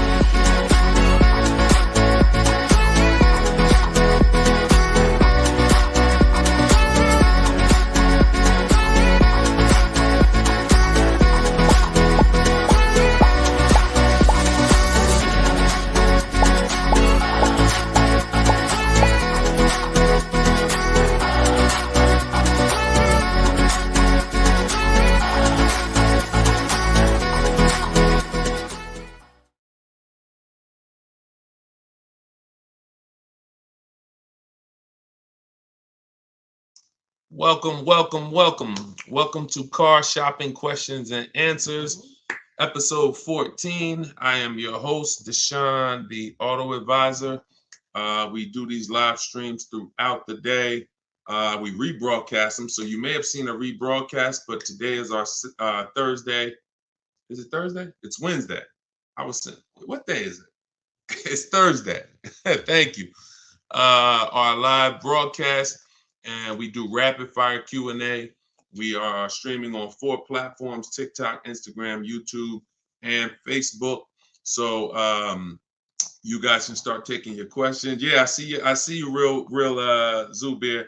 I see you. We're live right now. And whenever you guys don't see the replay banner, that means you're watching a live show. So we do replay these broadcasts all throughout the day so that, you know, if you can't watch them all, you can tell your friends, your family. But whenever you don't see the live replay banner, that means we're live. So you guys can start typing your questions, and we'll be pulling them in from all 4 platforms. So just go to deshonsbook.com, Mr. Silver. I see you on TikTok. The people with the TikTok browser were having a problem getting the book, but some people said they were able to get it on TikTok. So just try typing deshonsbook.com into a browser, and you should be able to access it. So as you come in, start typing your questions, and we'll start getting to them. For those of you, if this is your first time ever on a live car Q&A with us, can you type the number 1? We always like to know who's the first time person, first time ever on a car shopping Q&A with us. Type the number 1. And if you have been here before, then I want you to send I want you to type welcome to the people who are first timers. Reginald, what's going on? I see you, Reginald, on YouTube. I see you flipped apart on Instagram. Sweet Major, I see you. Herman, I see you on Instagram. Real Zubir, I see you. Mr. Silver, welcome back. I see you on TikTok. If this is your first time with us, type a number 1. We welcome you. My name is Deshone the Auto Advisor. As I said, I spent 14 years in the car business from 2006 to 2020, left after the pandemic, never went back to Mercedes, and have been teaching people who are willing to listen how to save the most money, get below market deals, guarantee their best prices, their best interest rate, their best deals, car shopping online, getting bids instead of negotiating. So it is an entirely different science, but we go deep on it here. So feel free to ask your questions, and we'll start getting to them one by one. Everything I'm going to be teaching out of in this stream is out of my new digital book, Cars from Home, 7 Steps to Saving Time, Money, and Avoiding Dealerships. And we're going to put a comment for you guys in the Facebook comments and in the YouTube comments. We just like to get the housekeeping done so we could get right to the show, because once we get to the questions, we don't turn back. We don't stop until the hour is done. So we'll be here for about an hour. So we're posting a question now. Those of you who want the book on Instagram, it's in my bio. It's in my TikTok bio, and you can get yours for 75% off. You won't pay the normal $97 price. So let's get to it. All right. Let's see. We have Instagram. My car is out of repo and it was bad deal from jump. What can I do? Okay, so you got your car out of a repo. All you can do to get out of a car is sell it. That's it. You could sell it. Normally you might say trade it, but we don't use the words trade here. We use the word sell it. So whenever you are, because you're not going to get the most money trading. So you want to do something we call an equity assessment. You want to find out how much you owe, call your bank. And this is the first step for everyone. If you have a car right now that you need to replace, I want you to stop thinking about trading, and I want you to start thinking about getting bids on it. Okay? No matter what you have, if you have this phone right here and you said, I'm going to trade this phone for something, are you going to get the most money for the phone? Think about that.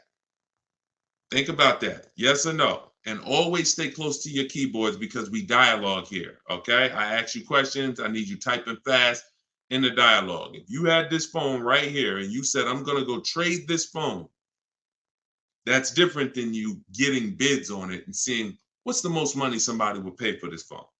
Okay, so that's what we do when it comes to our car buying process. So you're gonna call your bank, find out what you owe, and then you're gonna go to CarMax, Driveway, Carvana, Kelly's Blue Book Instant Cash Offer. Do not use KBB.com. It's a marketing site. And all it is an algorithm. It's algorithms trying to tell you what your car is worth. We're past that day. The world we live in now, we can get offers.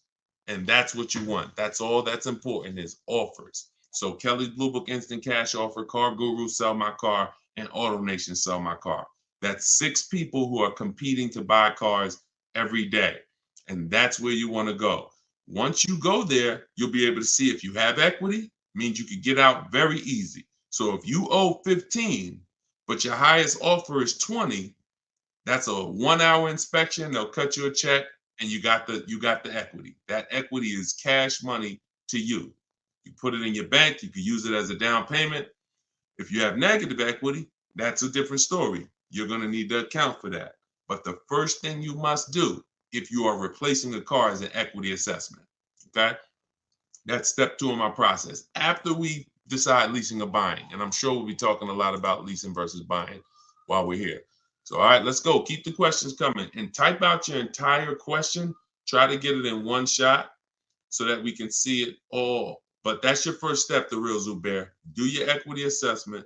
If you said you owe quite a bit, you gotta do the equity assessment and get real numbers. Let's get out of the gray area. I know I owe a lot. Oh, I got some equity. Oh, I got some negative equity. Let's get hard numbers so that we can move to the next step intelligently. Okay? Car buying is all about the numbers. Oh, it's still in repo. Then see if you can get the cash to get it out. That's it. I mean, if you can't get the cash to get it out, then what are you going to do? If you've had a car repossessed, they give you some time to come redeem it. You got to come up with the cash. If you come up with the cash, then at least you have a car and you can rebuild your credit based on having a car not repoed yet, but taken, which means you've gone 90 days, past 90 days on your payments. So, but you can build from that. If the car is done, totally repoed, then that's a different story. Now you're going to need to shop for a car with a repo on your credit, and that's going to be a different way to shop. You're going to need I have a couple different ways we do it. First step, we try to get first step would be a company like Limbuzz. They'll pre-approve people with really, really challenged credit, no credit, new people to the country. But you're going to want to make sure you don't go out and overspend, because the biggest problem with people with bad credit is you're overspending in the interest and the car. And what we do is we separate the interest from the car. What does that mean? Your loan is a product. Your loan, I know here's what you've typically done. You've given the car dealers 3 transactions. And that's why you can't get good deals. When you go and trade your car into a dealer, that's a transaction. You sold them your car. That's why on that buyer's order, there's a specific part for your car. They're buying your car. That's a transaction. Another part of the transaction is you bought a car from them. That's a different transaction. And then if you got your loan from them, that's a third transaction. So there's no way to get a good deal when you're giving dealers 3 transactions or 2 transactions and you haven't gotten bids for either. Break this down a little bit more before we go to the next question. There are companies that want to lend you money. They don't sell cars. That means they're willing to compete against other companies that want to lend you money. That means if this company is giving you an 8% interest rate, this one might give you a 7% interest rate, this one might give you a 6.2% interest rate. They're willing to compete. You need to bid that out. You need to bid that out. See, the only way we have price guarantees, what's going on, Trini, man? Good to see you. The only way we get price guarantees is by bidding our business out. So there's companies that only want to buy your car from you. Those are the companies I named like 5 minutes ago during our equity assessment. They don't even sell, they they're not interested in selling your car. They'd like to, but they're also interested, hey, we just want to buy your car. Even if we can't sell you one, we'll buy yours from you. You should be bidding that out. Type $ if you're clear on that. And then when you buy your car, you're bidding that out. So when people with bad credit usually go and don't have a strategy like the one I'm telling you, you're going to go and overpay because you're mixing the loan with the car. You're going to a dealer saying, hey, I like that car, get me approved. So you didn't even get a bid to find out, was that the lowest price car? Because some people think all dealers' prices are the same. They're actually all different. And look, only you know, but I know, I've been doing this long enough to know there are people who've been taught every Nissan dealer is the same price. That's why they'll come home and say, man, Nissan doesn't have good deals right now. No, one Nissan dealer didn't. So you have to, when you're shopping for used cars, you want to be looking at all the inventory to see who has the best price used car. Then you would use a company like LendBuzz, like I mentioned, who approves people with bad credit, no credit, new to the country, because at least you know you got a great price on the car. See, if I'm going to pay 20% interest because I just had a repo, that's between me and my lender. Do we understand? Most times when you have bad credit, it's between you, the dealership, and everyone else in the dealership. They know you have bad credit because you've been there for 10 hours. How'd you get here at 9 a.m. with me? We both walked in the door and I left at 12 and you still sitting in the waiting room hoping they get you approved. Everyone in the dealership knows you have bad credit. That's the way it is when you're mixing the credit and the car and you have bad credit. So what you need to do is be doing what I'm telling you, shopping for your car, finding the best price car, and then trying your best to find a company. You can try LendBuzz, as I said. But if you're overpaying for the car, if you're just walking into a dealership that you like, oh, I like that, and you think you're going to just have a good time getting approved, you got to understand, you could overpay by $3,000-$4,000 for the car itself, and then you're going to pay 20%, and you're just burying yourself. And that's what most people are going to do, unfortunately. That's not what I want you to do. Okay? So we'll talk more about our online shopping system, new car. I'm sure as we go through more questions on the stream, we'll go more deep into our online shopping system. But that I need to give you, if you have bad credit, challenge credit, repo, you need to have an overview of what your plan should look like, and that's what it is. Shout out to the people running the likes up on TikTok. Appreciate y'all. If you could tap the screen every couple minutes, if you're getting value so far, tap the screen. All right, let's go to, I see you, Uncle Hassan on TikTok. Let's go to you and type your questions, y'all. We're going to try to get to as many as possible. 23 Outback Wilderness, 9,000 miles, certified pre-owned. Should I get a warranty and what would be a good price? Well, you bid out the warranty. Multiple dealers. You call another Subaru finance manager. Hey, I got this 2023 Subaru Outback. I just got it. What could you give me? Can you give me your price on the warranty? You bid that out too. Now, that's the only way to know a good price. See, any question, what would be a good price? Only bids answer that. Now, if you try to answer it your old way, you'll have no price assurance. That means you don't know it's a good price. You're just hoping. And I'm not hoping. Nobody who's learning from me, no one who I show you in these shows, if you're going to do well, you're not going to hope anymore. Hope is not a strategy. I hope I didn't overpay. I hope that was a good price. I hope I got enough for my old car. I hope I got a good interest rate. You understand? That's actually a little buyer's remorse. And we eliminate that. And the way we eliminate it is through bids. So, should you get the warranty? Let's talk about that. So here's an extended warranty question. Uncle Hack from TikTok is asking, should he get the extended warranty on this vehicle? So here's what it comes down to. How expensive, how likely is it that things will go wrong with the car? And how expensive are they when they go wrong? Because all an extended warranty is an insurance product. It's an insurance product, which means you could pay $2,000 and not use it. Just like auto insurance, right? We pay for it every month. Sometimes, most times, if God bless us, we don't use it. There's no accidents. There's no reason for us to use it. So with an extended warranty, you're trying to measure your risk and say, okay, what's the likelihood of me using this? And I got to use it enough to get all my money back and more. So if the warranty costs me $2,000, I don't want to just get $2,000 in value back, because if that's the case, I could have just, not paid for the warranty. So does the car have a high repair cost? You want to go to Google and type in Subaru Outback, the vehicle you got, repair costs. This is something that we do when we're considering extended warranties. This is step 6 of my process.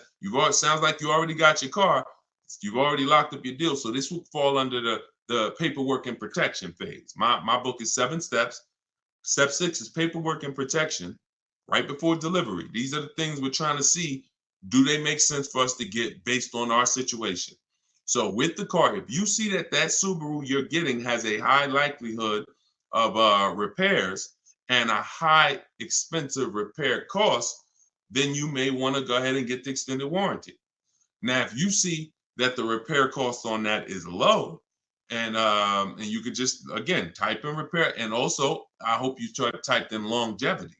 But longevity is something that's above and beyond repair costs, because longevity is when we're looking 100,000 miles, 150,000 miles. What are people saying about these cars? So the repair costs are more over the next 3, 4, 5 years.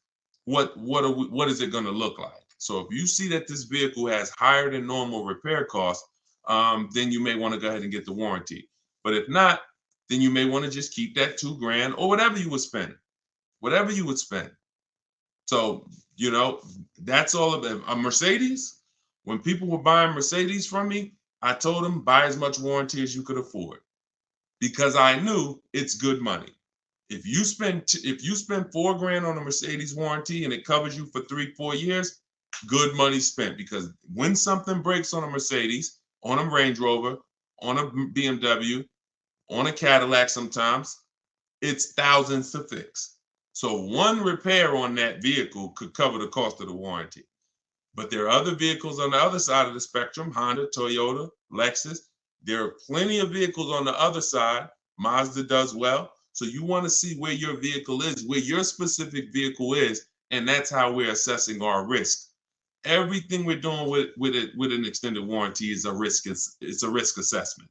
There's no hard rules, no hard yes. It's literally just trying to assess your risk and making the best choice you can. Okay, Peter, what's going on? Peter from TikTok.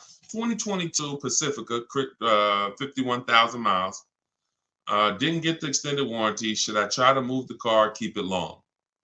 2022, I'm guessing it's not a 2022. Are you saying it's a 2022? Did you type that correctly?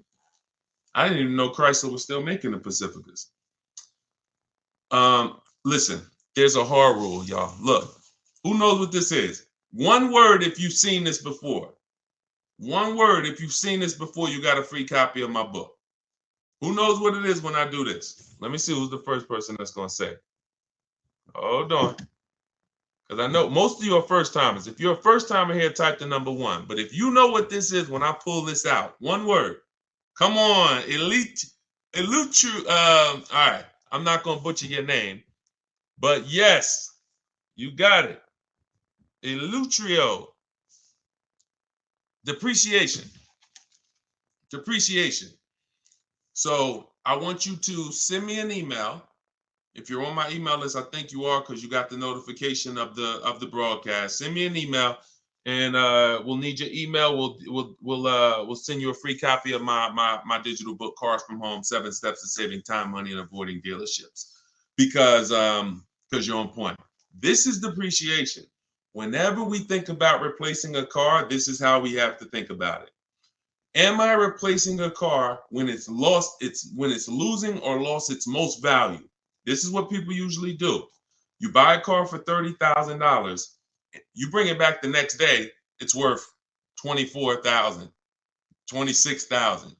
You're like, wait, how did I lose that much money in one day? That's what it is. The car's been titled. It's no longer worth what you just paid for it.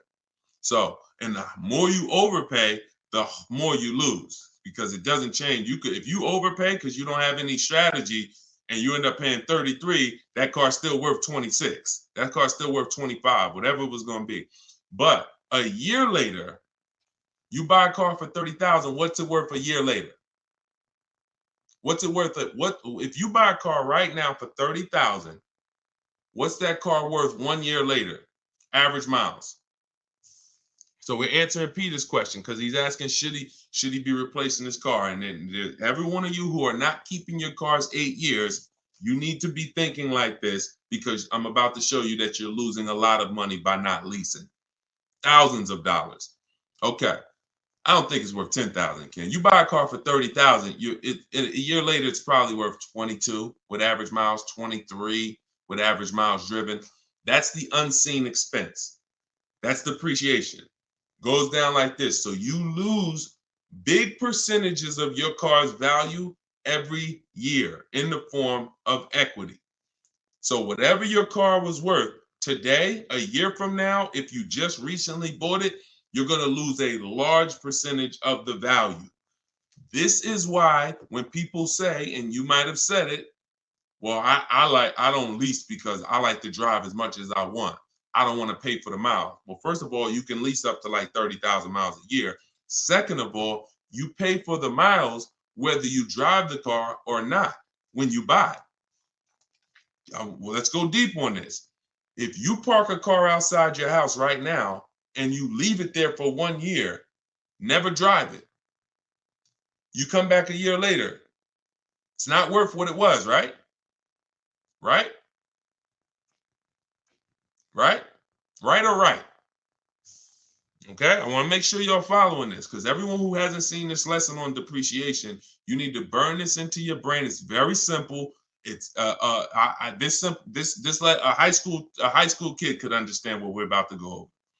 So a car that you bought for 30,000 this year is going to be worth 23,000 next year with average miles, and then it's going to be worth 18,000 the next year, and then it's going to be worth 16,000 the third year, and then it's going to be worth 14,000 the fifth year. It's going to keep going down, but there's going to come a point in time where it's no longer losing that much money.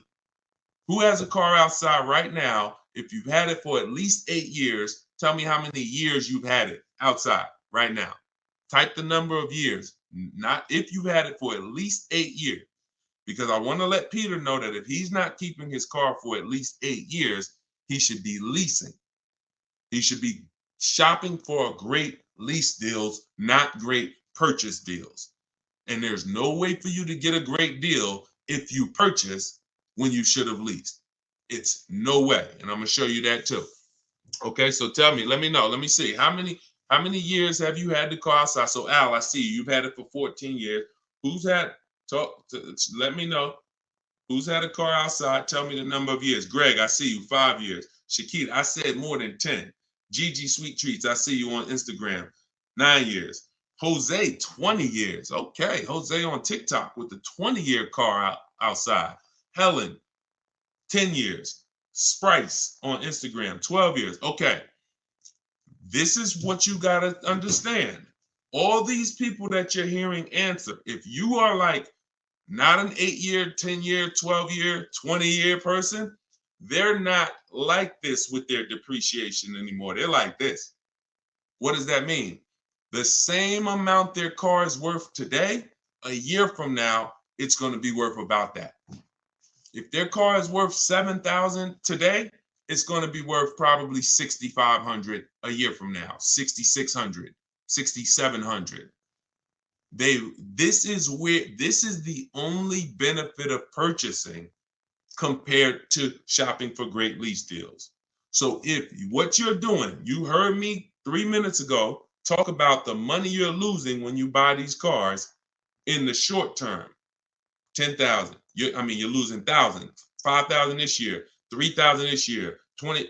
So if you replace the car in that cycle, you've just lost tons of money because you're literally replacing the car in the biggest depreciation phase.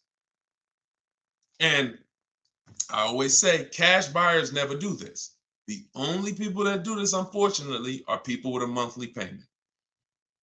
Because what you're doing is you haven't clearly see, what I'm showing you is the value of the asset, the value of the car.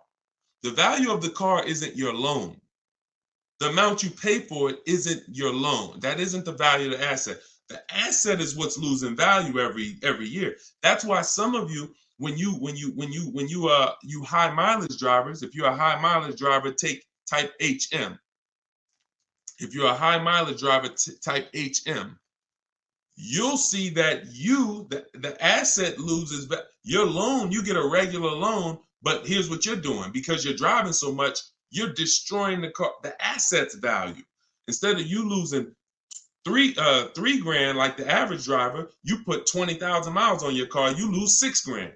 Then you lose 6 grand. Then you lose 3 grand. So your car is worthless because you're the asset, but the loan is the same. The loan may be the same as a regular person.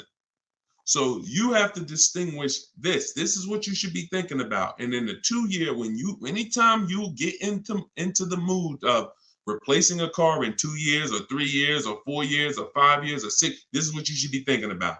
I'm replacing my car. Some people will pay off their car, take a 6-year loan, pay off their car, and then go trade the car in and do it again with another car.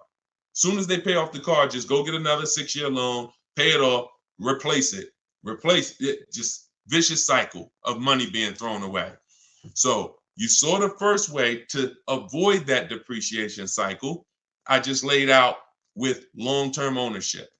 You saw the people, 8 years, 10 years, Jose, 20 years on TikTok. This is all long-term ownership, avoiding depreciation. Here's the other way, great lease deals. Not average lease deals, not commercials that you see saying, hey, come lease this car, $400 a month with 4 grand down plus tax and fee. No, great lease deals. Great lease deals look like this. Great lease deals are never advertised. This is Danielle. Look, Audi A3, got bids, $44,000 vehicle, $550 a month. No money out of pocket. $44,000 vehicle. Now, some of you know every $5,000 on a loan is about how much per month. I'm talking to the people that's been here, but some of you might have saw it in my social media videos too. Every $5,000 on a loan is how much per month. Thank you. Okay, dang, Eleuterio, you are totally on point. It's $100 on a 5-year loan. On a 5-year loan, so when you look at a car and you see $20,000, automatically in your mind should be that's about $400 a month. You should automatically default. I want you order. Some people say, Deshone, well, what if I want a 6-year loan? Well, let that be the backup. Don't default to a 6-year loan. Default to a 5-year loan.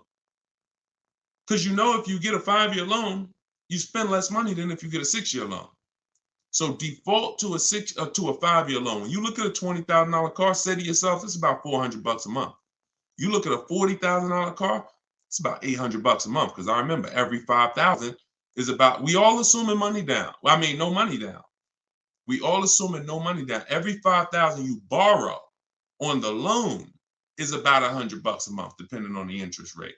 So this same car that Danielle is leasing for $550, somebody is paying $800-900 a month for it right now. Got the same deal she got, except they purchased and she leased. This is what you should be shopping for. Let's look at Benita. Now let's do something with a price. Look at Charles, $48,000 Hyundai Palisade.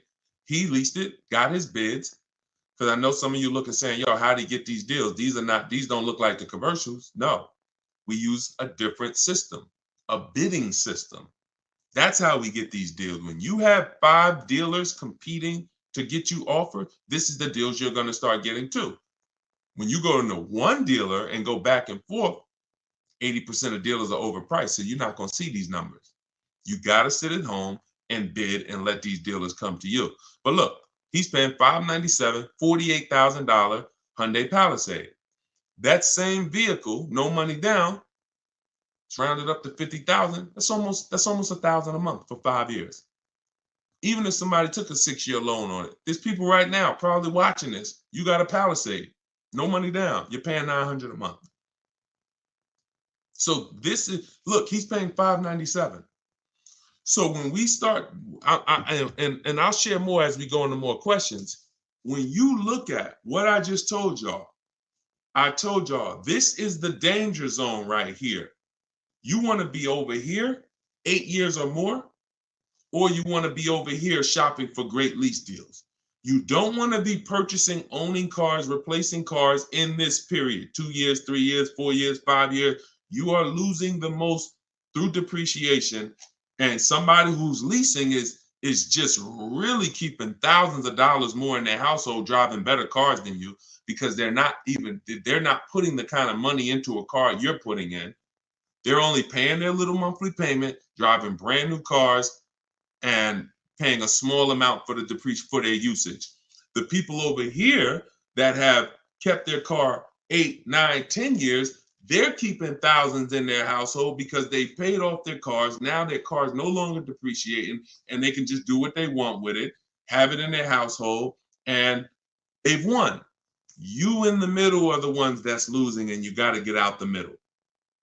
That's what I'm trying to tell you. It's the cute face, the mileage you pay for no matter what. Cute face on TikTok said the mileage though. You see, the problem is you've heard people who got a 10,000 mile a year lease knowing they should have got a 15,000 mile a year lease. Let's really get to it. People, I've watched them, I don't know why, go in knowing they drive 15,000 miles per year, but yet they sign a 10-year lease, a 10,000 mile a year lease. It's the most, you want to not enjoy, you want to mess up your lease, then they blame the lease. I'm not saying this is you. If you drive 18,000 miles a year, you get an 18,000 mile a year lease.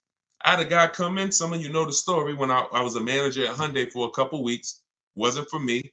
I left after 6 weeks, but I got a chance to see something there I'll never forget. Guy came in, he was returning his lease, and I was helping him do the paperwork. I said, I looked at his mileage. He had like 72,000 miles on it. I said, you leased this? He said, yeah, I'm in sales. That's all I do is lease. I said, oh, that's crazy. He said, yeah, I drive like 25,000 miles a year. I pay my lease payment. I bring that car back every 3 years. I just get a new one. I said, wow. Because I know what he was, I knew what he was avoiding, because I've had people come in, that kind of mileage on their cars worthless. They still owe a ton of money, 10 grand, 12 grand, negative equity all the time. So their car's worth 10, but they owe 20 on it because the mileage, it has 120,000 miles. It's ridiculous. I see it all the time. So when I went and I did his paperwork, I saw he was only paying like $150, $175 a month more than a normal Hyundai Sonata. So if a normal Hyundai Sonata was leasing for $350, he was only paying like $525 or whatever it was, whatever the number was. It was less than $200 more for him to drive as much as he wanted to drive. So it makes no sense to literally get buried in negative equity because, I'm going to buy my car. It changed my perspective. That's when I started telling my high mileage clients about high mileage leases, because you pay for that's what you got to understand. You pay for the mileage whether you buy or lease. If you lease, you are trying to make your deal upfront for the usage. If you buy and you drive 25,000 miles a year, look, this is the normal driver. This is the normal driver. This is the high mileage driver's vehicle value. So that car was worth 40, but you put 75,000 miles on it in 3 years. Now the car is worth 20. You killed $20,000 of value in 3 years because you're a high mileage driver. So you pay for it. That's why I call this the unseen expense. Depreciation is the unseen expense. And those who want to win, you need to account for it. You need to base your vehicle purchases off of it. If you are a short-term person, 3, 4, see, we've heard that term, right? Depreciating asset. What does that mean?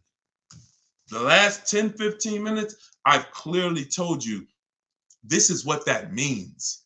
It doesn't mean, oh, it just goes down in value. That means if you are buying an asset that goes down in value, whether you use it or not, and the more you use it, the more it goes down in value, then you need to plan your purchase of it accordingly based on how long you're going to keep it. But I'm also telling you that the depreciating asset eventually stops depreciating a lot. That's the people we talked about 10 minutes ago. 8-year, 10-year, 12-year people. Eventually, the depreciating asset stops depreciating a lot. You want to make sure that is your reward.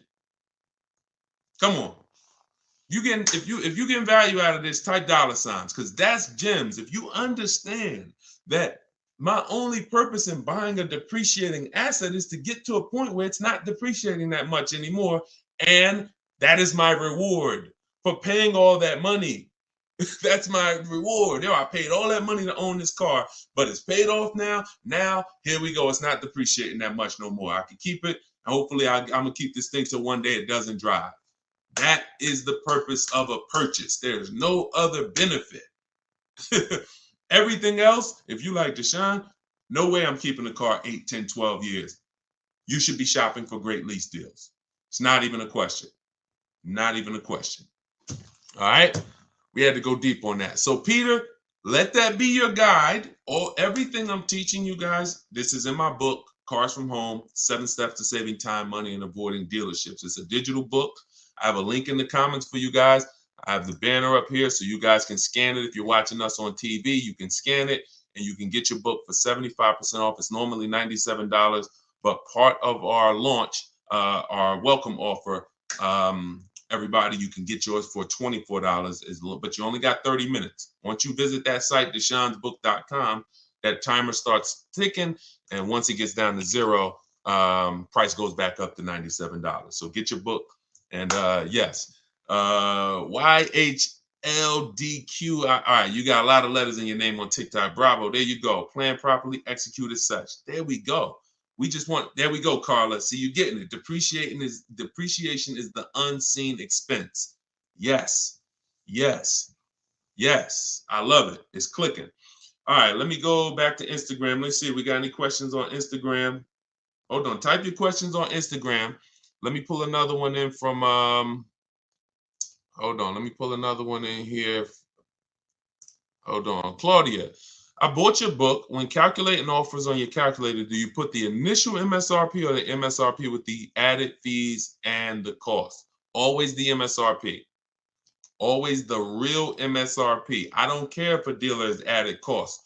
When we're comparing offers, we are only comparing other, because every dealer doesn't have those fees. So you're trying to you're trying to gauge value. So always use the real MSRP. And y'all know that I share this a lot on the show lately, just so you guys know, because it can be confusing. Whenever you see the MSRP on a window sticker, if you're shopping your lease deals the way we teach you to shop them, this is the total MSRP right here. It's the total MSRP right there.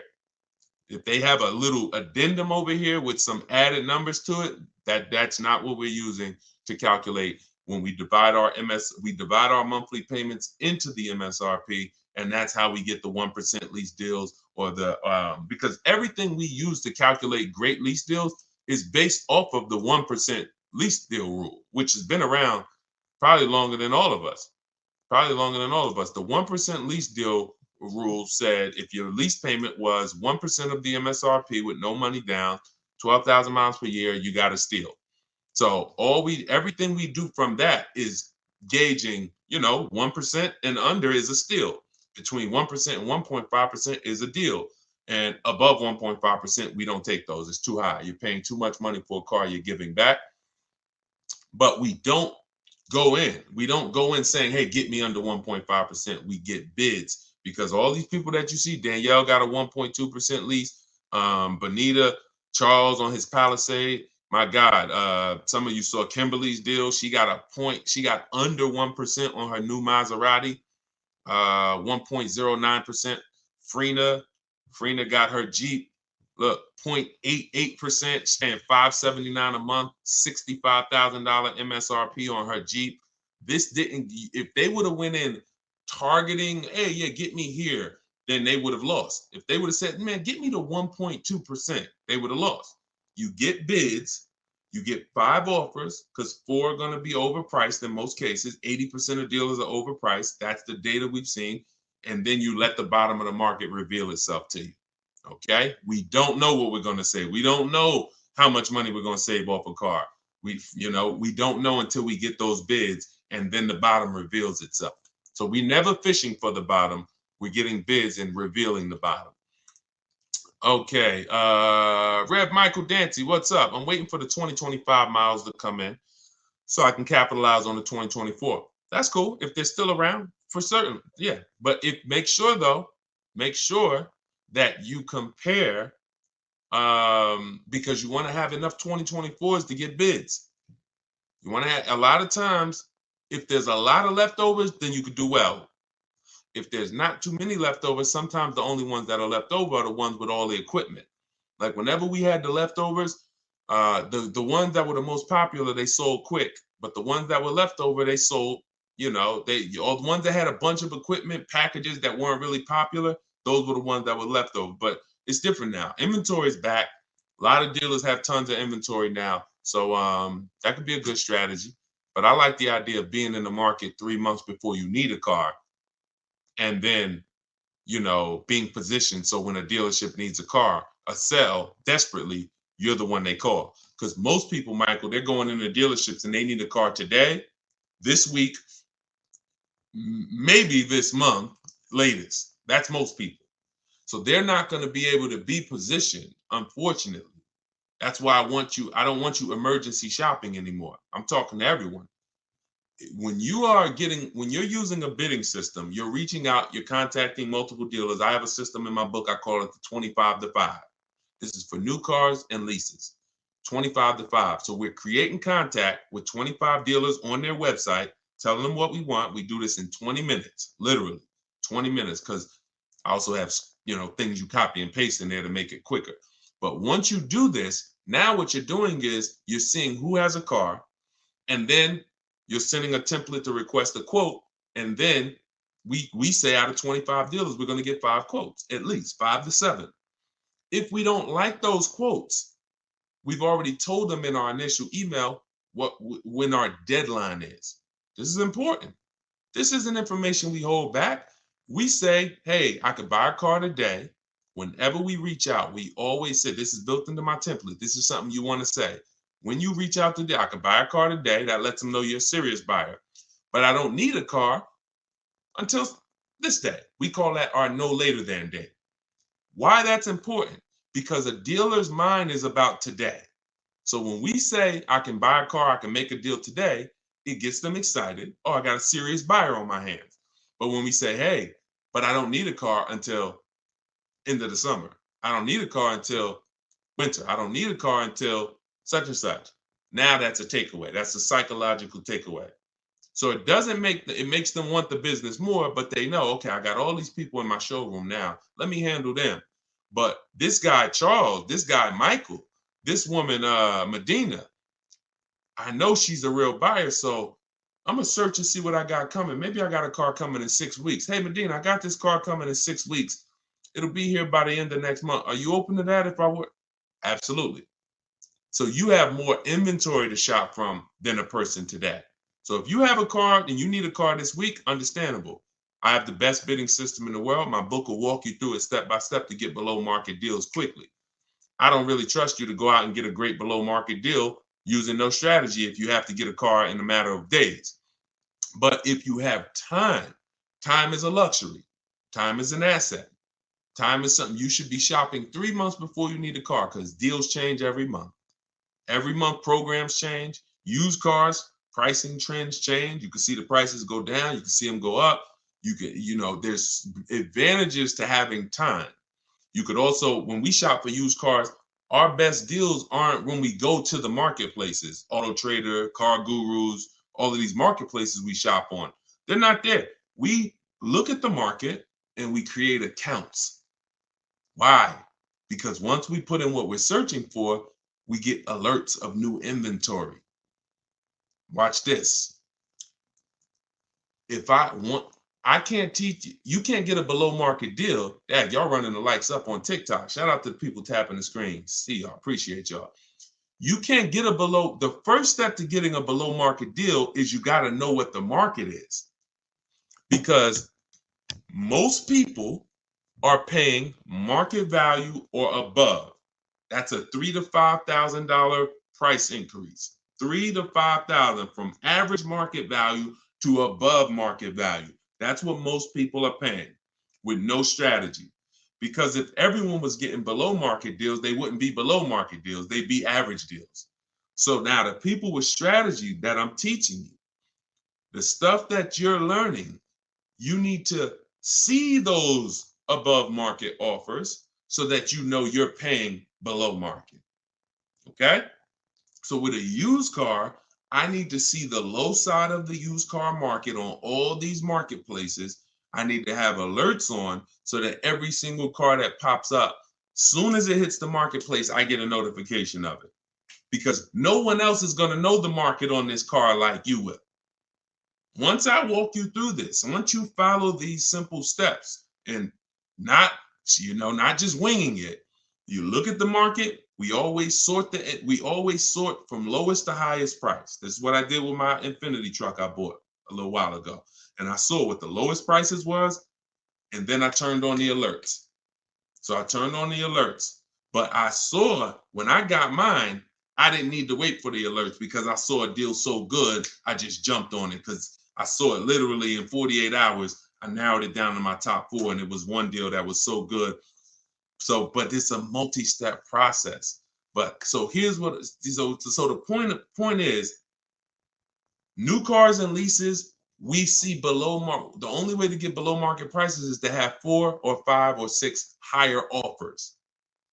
That means you know you got the below market because I had 4 or 5 or 6 higher offers than the one I accepted.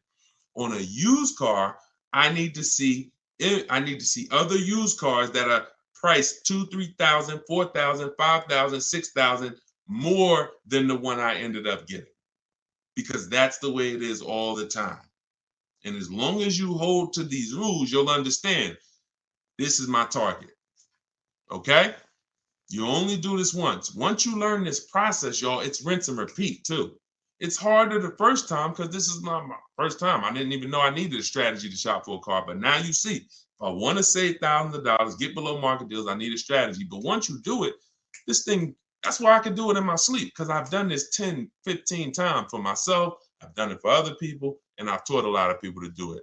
Trust me when I tell you, this is not rocket science right here. Tiffany got my book, and she wrote me, she just saved $6,300, $6,500 off her 2024 Mazda she just got. So, but it's a mindset. Bigger than the techniques. Let's get back to the questions. But bigger than the questions is your mindset set up and focused on below market deals and bids? That's, if I had to narrow it down to 2 things, below market deals and bids. And I throw one more in there. Well, which is really bids. Don't talk numbers in the dealership. Everything happens at home. All right. Let's go. Let's go back to the questions.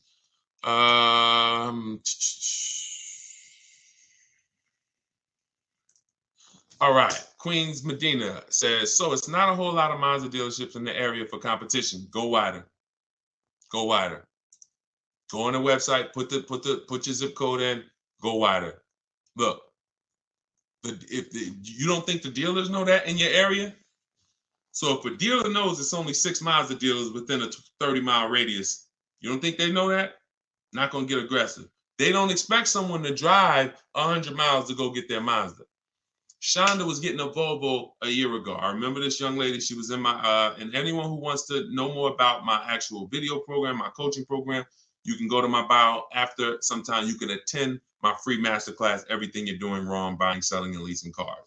That's a 1-hour class. We go very deep, but I got slides, leasing versus buying, very deep.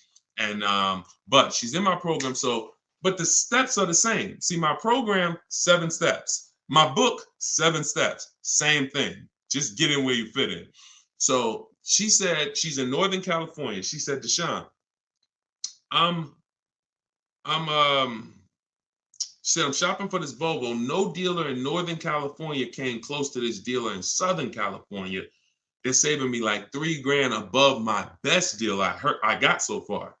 So she had some discounts already. I think her biggest discount was like $3,000, and this dealer was willing to do like $6,000 with all the rebates below MSRP. I said, so what are you gonna do? She said, I just got a plane ticket. It was $70-something. I said, that's what I would do. I would be on a plane, going to pick up my new car, knowing that this $75 just saved me $3,000 on a plane ticket. We got to be willing to go wide, and that's the science of shopping from home. We don't care. Sean saved $20,000 on his F-150 truck. Some of you saw him. So if you're new to the show, you've never seen him. But F-150 Lightning XLT, $73,000 truck. He saved, 15.5 plus 49, a little over $20,000, $20,500. But one thing he said, which is important, I said, is this the best offer? Because listen, I didn't know. Could have been more. We could have got more. I said, I haven't seen the other offers yet, but I'm assuming you got at least 5. You're saving over $20,000 on this with the discount and rebate. But the only way to know that this is the best deal is to compare to the other offers. Is this the lowest? If so, slam dunk. He said, guess I could have put a little more info. Yes, I got about 15 quotes. Couldn't find anything under MSRP.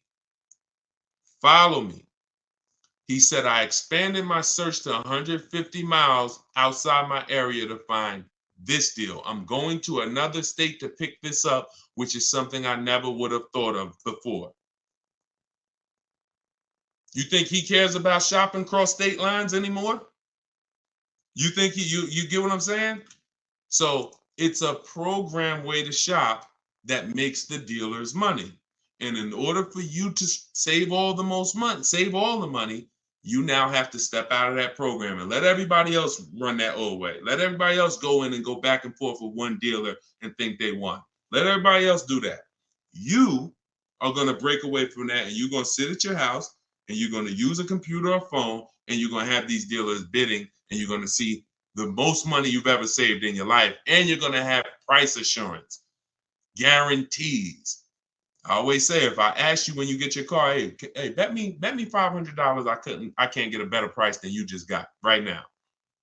Most of you would say no, but Sean would say, man, bet me. Let's go. If you find a truck more than what I just got, anyone who's using a bid, when you get your bids and that's the deal you accept, Tiffany, when she just got her Mazda, she got bids.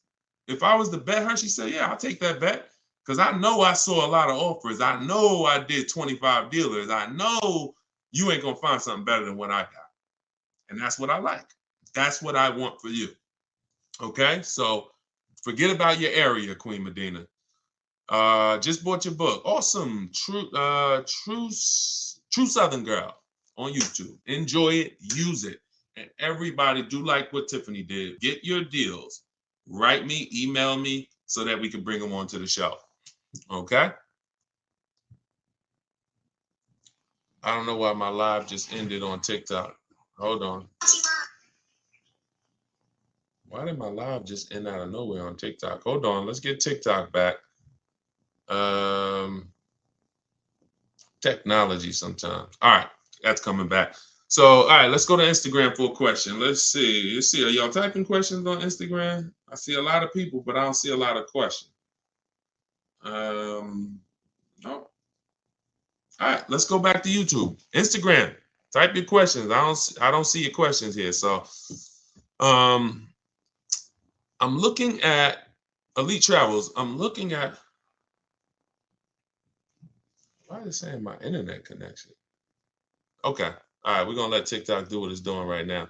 I'm looking at a Lexus IS 350, fully loaded, monthly payment $710, 0 down, car worth $51,000.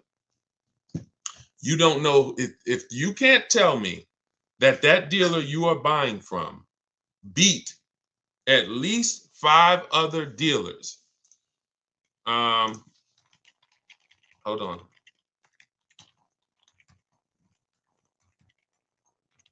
Hold on one second.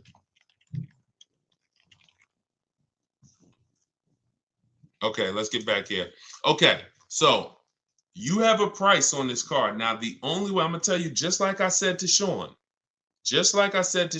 I don't care what. Now, you're going into monthly payments. You're not talking about the price of the car. The price of the car is what you should be separating from the monthly payments.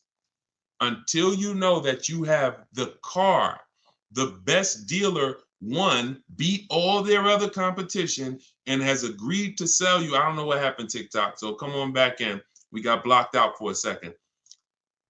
That's all that matters. You're putting the cart way before the horse and you're mixing two transactions. You're giving the dealer your loan and you're looking at the car. If you didn't bid these two things out, there's no way for you to get a good deal. There's no way for you to get a good deal. Because you will never have price assurance. You'll have buyer remorse. You're wondering, did I get a good interest rate? Did I get a good price? So the first thing you have to do is get 5 offers on this Lexus. Forget about the monthly payment. I'm looking for a Lexus IS 350 fully loaded. If you're going to use my way, we're going on the dealer's websites, 25 to 5 in my book, $24 in the comment section. If you're going to do it your way, you're at least going to call, speak to 5 Lexus dealers. You can ask for the sales managers. You're going to get 5 offers, and you're going to compare and find the dealer who's going to sell you the Lexus at the lowest price. And then here comes your loan. Then you come home and you would do what we call the bank bidding war.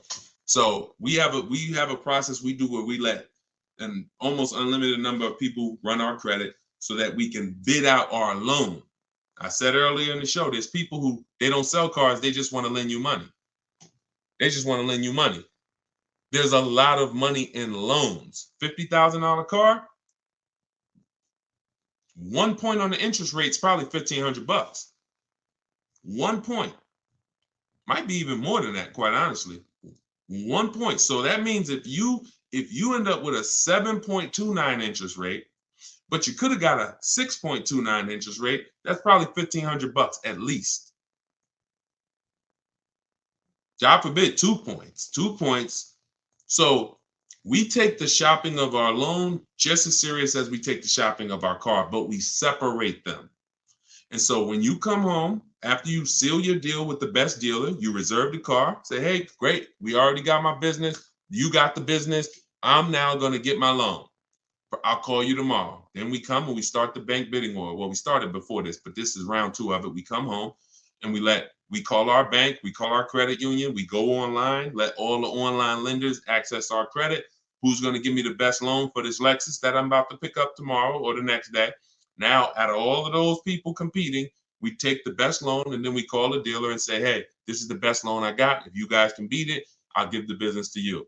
That's the bank bidding war, because the dealer has another 5, 7, 10, 15 banks that he gives a lot of business to every month that he wants to see if he can beat that and earn your business on the loan. You want people fighting for your business. Everything is a fight. Everything is a fight. So that's what you want. All right. There you go. It's the biggest thing. I used to call these the 3 pillars of great car deals. Who you buy your car from, who you lease, who you buy your car from, who you get your loan from, who you sell your old car to. You have to bid out each one. And that's how you guarantee you got the best deal. You can't give the dealer all 3 of these and you just work this out for me. No, it's too much money in each of those transactions. And once you do this, you'll see it's easy. Nothing I'm telling you is hard. All right? Nothing that I'm telling you is hard.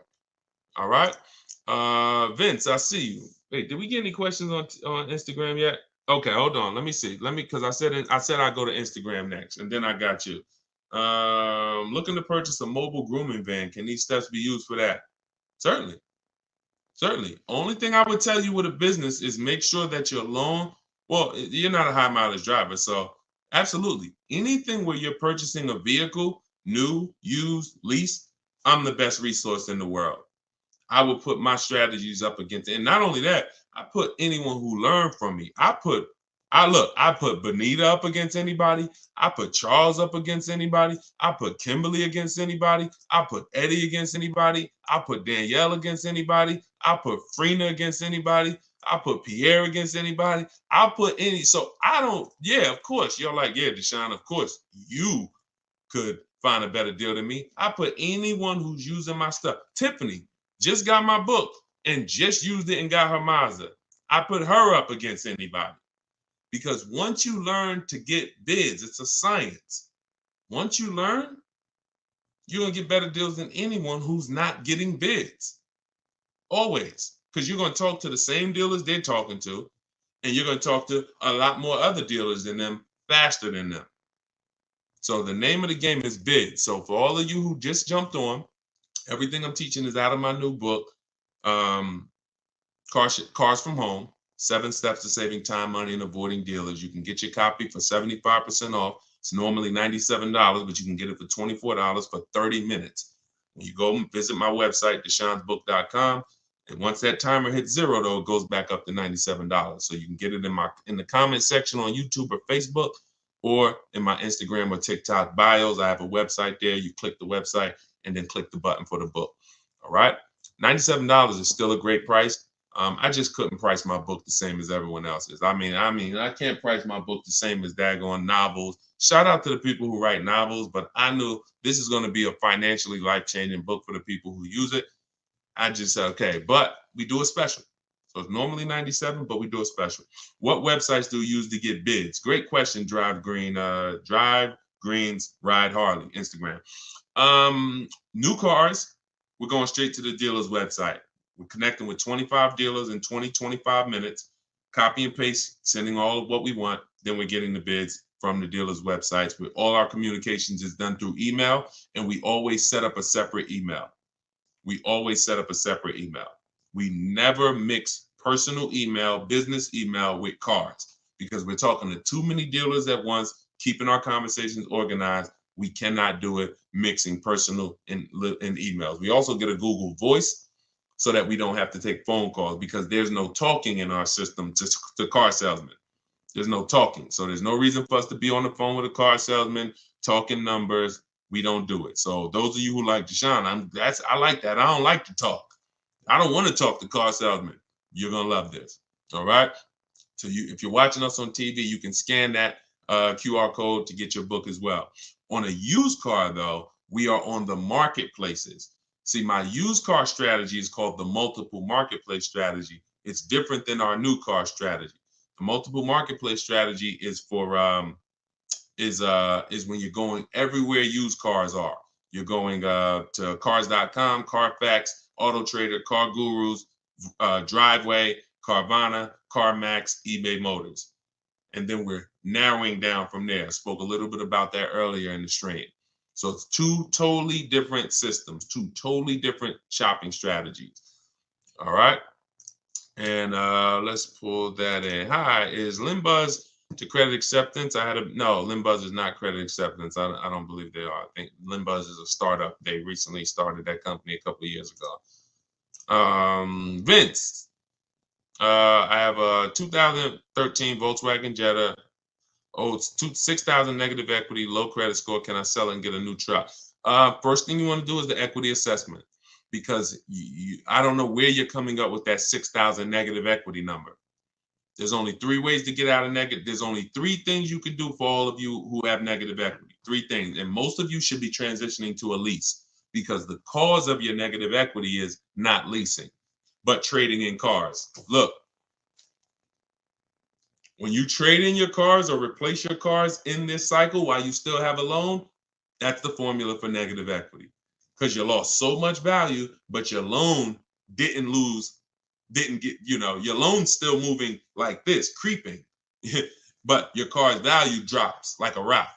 So 3 things you can do with negative equity. You can either get the bids, call your bank, get your payoff. Then you're going to get the bids from the highest bidders. Kelly's Blue Book, Instant Cash Offer, CarMax, Driveway, Carvana, AutoNation, Sell My Car, and Car Guru Sell My Car. 6 bids, 3 from local dealers and 3 from online car buyers. That's done in like 20 minutes. That's our equity assessment process. See, we're bidding out to see the most money someone will pay for our car. We're not going to a website, putting in 3 things and, oh, your car's worth $30,000. That means 0. It's trash. We are going through these 5-minute appraisals, telling them about our car, and then getting offers. Then we see where our negative equity is. Now, whatever your negative equity there is, that's the smallest amount you're going to have. I would pay the difference. If I had the cash, that is what I would be doing, paying the difference. Because when you can't pay the difference, you must now trade. This is the only time we trade. The only time we trade a car is when we have negative equity, because we need the dealer who we buy the car from to wrap our negative equity into our new deal. So that's the only time. So if we can't pay the difference after we do the equity assessment, now we're going to now look for our new car. Let's put our old car on hold. I sold my equity, negative equity. I can't pay the difference. Now I'm going to move in to shopping for my replacement car. Once you get your bids, now you look up and you say, okay, this is the dealer that's going to sell me the new car for the lowest price. Now, once you find that, now you're bringing your car over and you're asking them, hey, what could you guys pay me for this? I'm going to add this car to the deal, or have them look at the car, because now don't expect them. You're going to have a higher amount of negative equity, because they're not going to be able to beat the highest offer. If CarMax was the highest offer, they were paying you 20 grand. The dealer who wins your business is not going to pay you 20 grand. It's not worth that to them. They might give you 17. They might give you 18. So don't say, oh, well, CarMax was going to give me this. That's why I told you step 1 is to pay the difference, because those are the highest offers we're going to get. Then if you can't, you bring your car over. But if you have too much negative equity, you're going to have to, you can't do that deal. You can't slap 10 grand of negative equity on a $30,000 car. The bank won't approve it. It's something called loan to value ratios. So when the bank sees, okay, this car is worth $30,000, they're buying, but they're asking us to lend them $40,000. Why? We're not going to do that. You can have a 900 credit score. That's why I call negative equity the bad credit for people with good credit. Because too much negative equity, you'll leave with no car. The bank can't do it unless you put money down. These are also the only scenarios where you must put money down. You can't do a no money down deal, because they're telling you the bank won't approve all of that. So in order for you to get this approval, you got to come up with like 3 grand, because you have too much negative equity. But you still need to bid out who you're getting the car from, because if you bid out, now pay attention here, very important. When you get bids on who you're getting the car from, you never know if that car has rebates on it. You never know if you're going to get how much of a below market deal you're going to get. And the more below market deals you get, the more room you have to bring negative equity over. See, if someone's buying a $40,000 car, but they got it for $35,000, let's use Tiffany, for example. Let's use Tiffany.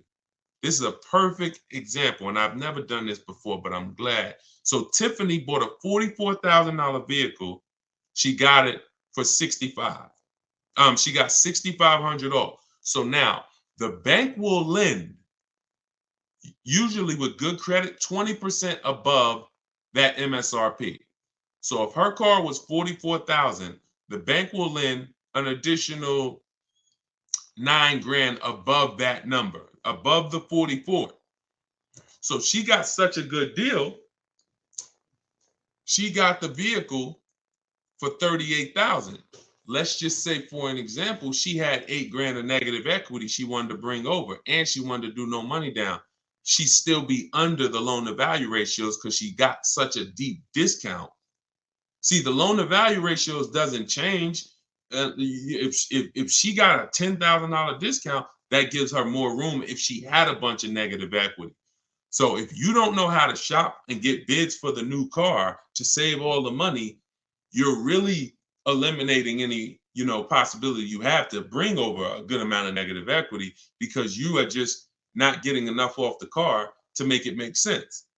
So that's why even when you have negative equity, if you can't pay the difference between the car and the online bidders, you still want to take the second part, which is getting bids for whoever's going to sell you the car seriously, because if you don't get a good discount and you try to slap all that negative equity over, they're not going to allow it. And then you're stuck. Or you're not stuck, you just need to stay in that car and pay down the balance more. So those are the solutions for negative equity. And then the biggest thing is stay out of it. Stop buying cars that you're not keeping 8 years. Start getting great lease deals like we teach, and you won't have this problem. Everything we talk about, y'all, is in my new book, Cars from Home, 7 Steps to Saving Time, Money, and Avoiding Dealerships. It's everything I teach in a step-by-step way. Lease deals, selling cars, selling leases, getting new cars, getting used cars, bad credit, high mileage drivers, all in there, broken down into 7 steps for different types of people. So it's normally $97, but I'm gonna post the link in the comments for you guys on Facebook. All right, and YouTube, there's the comment for you.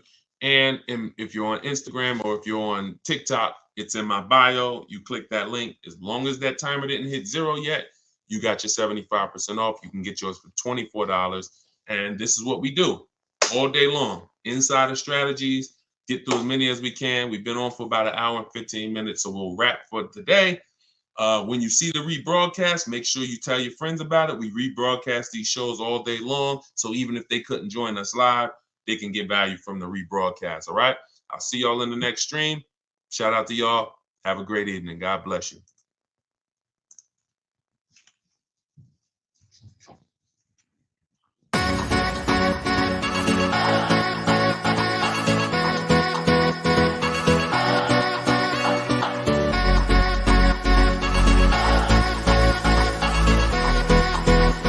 The worst possible thing you could say when you walk into a car dealership. I spent 5 years with Mercedes-Benz, 5 with General Motors, and the worst thing a person could say when they walk in is, if you could just get me to this payment, we got a deal.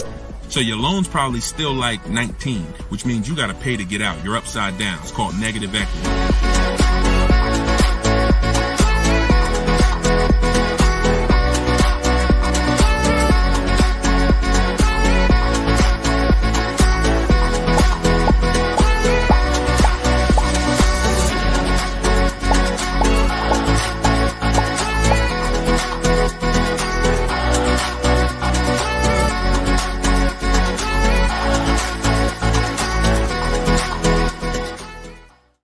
Welcome everybody to Car Shopping Questions and Answers special live show. We are live. This isn't a rebroadcast. If you don't see the banner, we're doing a special early morning live right now. So you know you may or may not know we rebroadcast these shows throughout the day. I'm your host Deshone, publicly known as Deshone the Auto Advisor. Spent 14 years in the car business. Now what I do is help everyone willing to listen, learn the science of car shopping from home, and how to stop negotiating and start making dealers and banks bid for your business.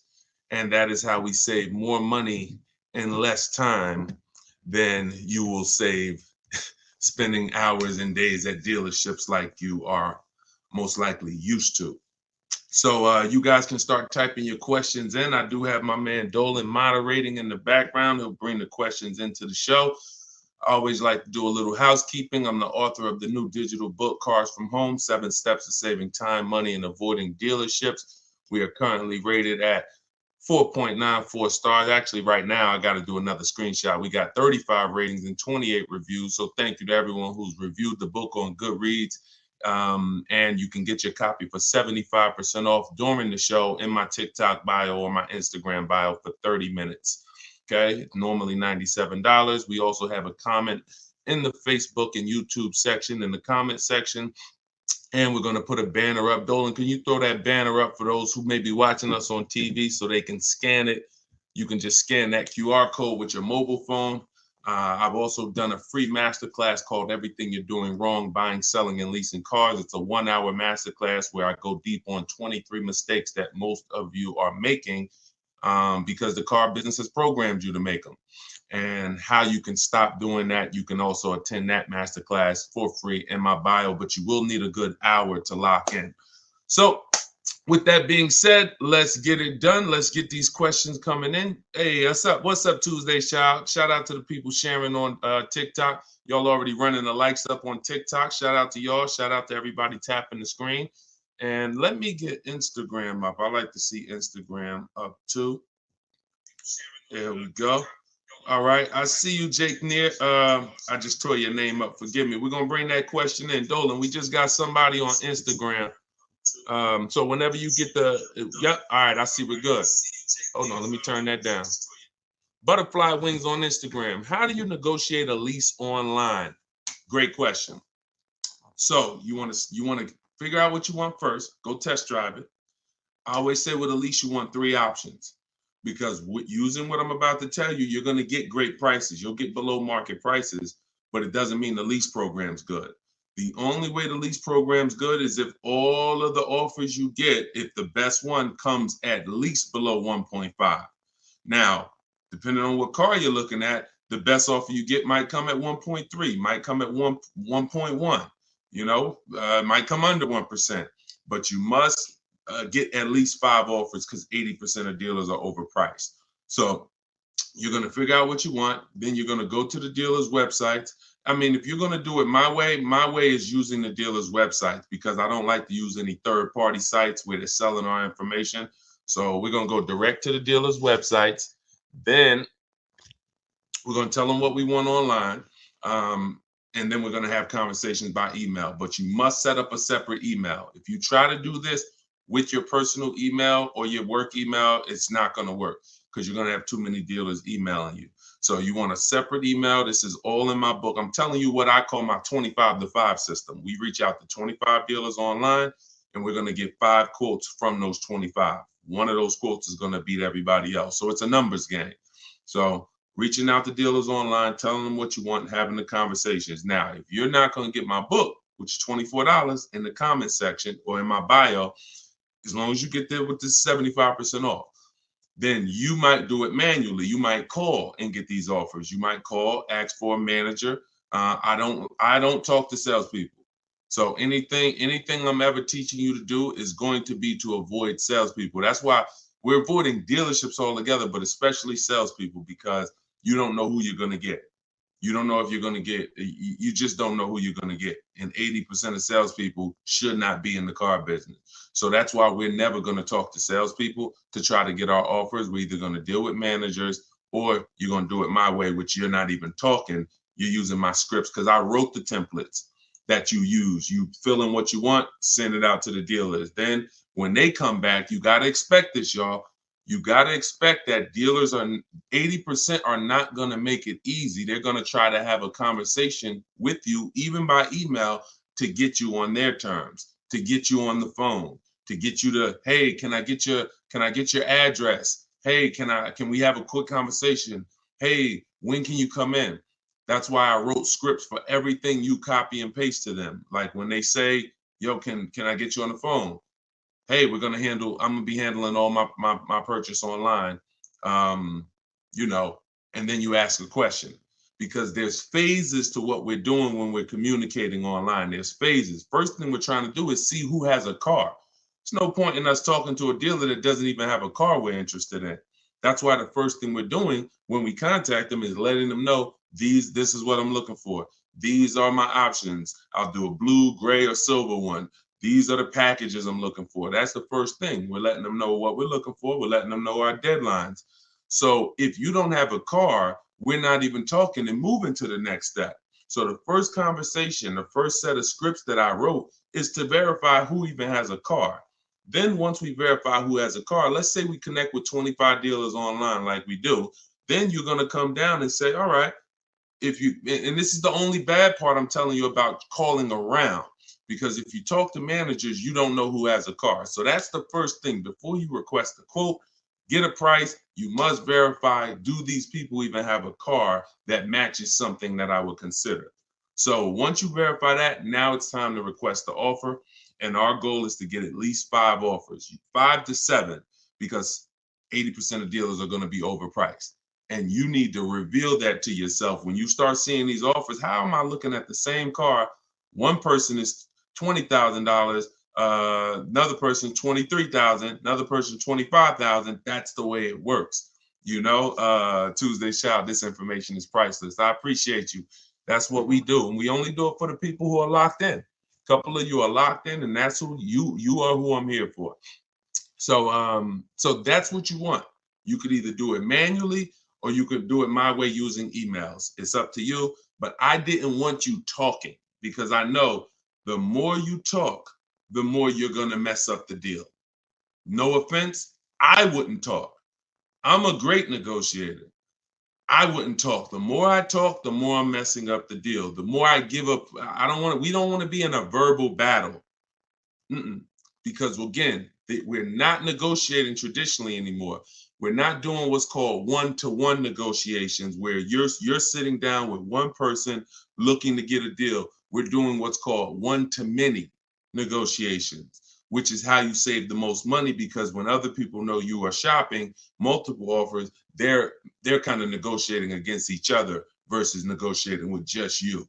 So, all right, that's how you got to do it if you want to do it quick and save all the money. Okay, go ahead, Dolan, shoot the next one in. We are live. I know y'all are not used to seeing us live this time. Whenever you don't see the banner above me that tells you the times we're live, that means we're live. So we're just doing a special early morning here on the East Coast live. But you know, we do broadcast these shows throughout the day, so you can be seeing this at any time. And we found that a lot of people get value out of the live show or the rebroadcast, because the people who are live with us are actually asking the same questions that people would be asking, you know, whether they're watching the rebroadcast. Okay, this is from Instagram. My lease is ending in October. I received a text from my dealer that they have great deals available. Absolutely. Should I even explore those offers at this point or wait until my lease ends? That's a great question. Would you ever get a text that said, we have bad deals right now? No, right? The only text you're going to look, who's getting calls right now from dealers, just so we can let this young man or I can't tell by your name, just so we can let this person know that it's not just them. Who's getting texts, emails, phone calls right now? We have great deals right now from the dealer who sold them their car. Type me if you are getting those calls or texts. All right. Look. Look, on all the platforms, we got people typing me. So you understand, it's not just you. These are automated things. Even when they call you and say, hey, look, look, everybody. Even when they call you and say, hey, your 2019 Subaru Impreza, that red one you got. Matter of fact, you could have the most one-off color. You know that lime green Subaru Impreza you got? I got somebody looking for that exact car. This is all automated stuff. This is all templates. That's the reason why we use templates. That's the reason why I want you to use templates. The templates in my book. You know, because this is copy and paste. Hey, Jim, the deals are great right now. Hey, Jane, we could get you out of your lease early. You know, if we could just have a short conversation. So before you even think about anything, I need you to never fall for that. Never think this is an isolated thing for me. This is a template that goes out to thousands of people, and my name and information is filled in, even when you get letters to your house. So now we don't want to emotionally react to anything when it comes to car dealer marketing, because it works very well. It works on the public very well. That's why the showrooms are packed at the end of the month, at the end of the year. That's why it's marketing. It has nothing to do with getting great deals. Now, what you should be doing is controlling your deal. First thing you're going to do is decide whether you're leasing or buying again. If you're not buying your car to keep it 8 years to beat depreciation, then you should not be buying. You should be leasing. So if you're already in a lease and things haven't changed, like me and my wife, we went from leasing. We leased our last five cars. And then, you know, I noticed my wife kept getting the same color vehicle. I said, look, do you really want a new vehicle every couple of years? She said, I could keep a vehicle 8 years. So we ended up buying something. So once we decide we're long-term, we're going to beat depreciation, that's the purchase route. Now, if we're not, we're leasing. So once we are shopping for, once we decide that's step one in my process. See, I want you guys to get familiar with shopping with a process versus just winging it. Step one is leasing versus buying, because if that's the foundation of your car deals, if you structure your deal incorrectly and you purchase what you should have leased, there's no way for you to get a great deal. You're going to overspend by thousands of dollars. Doesn't matter. Okay? Doesn't matter. So now, once we move past that, we need to do an equity assessment. We need to see, can I get out of this lease early, or am I going to wait until the end? That's the simple answer you're looking for. Now, there's three types of equity assessments. There's equity assessments for people who have leases that they need to see if there's any money in them. There's equity assessments for people who have vehicles they own or finance. And then there's equity assessments for people who have third-party restrictions on their leases. There's three different routes depending on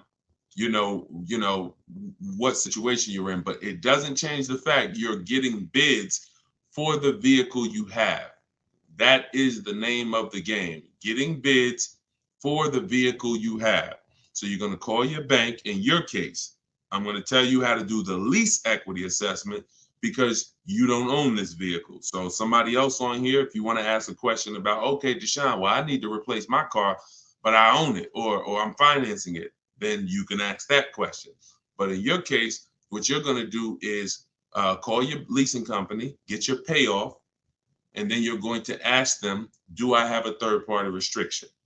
Now, if they say, no, you don't have a third-party restriction, great. You're going to simply go to get the 6 bids from these 6 companies, CarMax, Driveway, Carvana, Kelly's Blue Book Instant Cash Offer. The Kelly's Blue Book Instant Cash Offer tool, where they connect you with a local dealer who makes you a cash offer, and AutoNation, Sell My Car, and Car Guru, Sell My Car. The last 3 connect you with a local dealer to get a bid. The first 3 are online car buyers. These are the most savvy car buyers. They cut checks instantly. This isn't like listing your car privately. This is like, hey, I come in, I see you do an inspection, I leave with a check. So these are the bidders right here. So this takes 20 minutes. When you go on these websites, you're going to see a question that says, is your vehicle owned, leased, or financed? You want to put owned. You want to put owned. So if you don't have a third-party restriction, you simply reserve the right to sell to the highest bidder, but you're going to need to now put that offer on hold, and then you begin shopping for your replacement car. But only if you have equity. If you don't have equity, then you're going to wait. If you see that your payoff is 18 and your highest offer is 17, you don't have equity. You're just going to wait until you got about 1 month left on your lease, and then you'll start shopping. Once you pay your last payment, you can start shopping because you can always extend the lease for free. I like to have at least 3 months to shop. I like to have at least 3 months to shop. I want to see the offers for 3 months. I want to see if the offers are phenomenal first month, I'll take it. If my lease is up and the offers weren't good the first month, then I'll extend the lease for free for a month. So I'm going to give myself 2 to 3 months. So as soon as you make your last payment, that's when I will begin shopping if you don't have equity in the lease. Now, if you have a third-party restriction, you're going to follow that same process I just told you, except you're going to end up selling to a used car manager at a dealership that makes the same brand as you. Give you an example. If you have a third-party restriction on a BMW, you can only sell to a BMW dealer. You can't. And some people buy the car and resell it. I don't like doing that because you pay taxes and fees when you do that. I simply like to sell, get bids from at least 3 BMW dealers, and I'll sell to them. So that's how we do it. That's the first step. There's nothing else to think. Many people think, oh, well, what about the next car, the replacement car? Until you do your equity assessment, there's nothing else to think about. And I don't want you thinking about multiple steps when you haven't done the most important step for you right now, which is the equity assessment. After that, you can move. So my book is 7 steps. You got to do 1 step at a time because it's not a thing you read. We don't do the whole process. We do it one by one. If you called me and said, Deshone, I'm getting a car, what's my first step? I'm going to tell you this.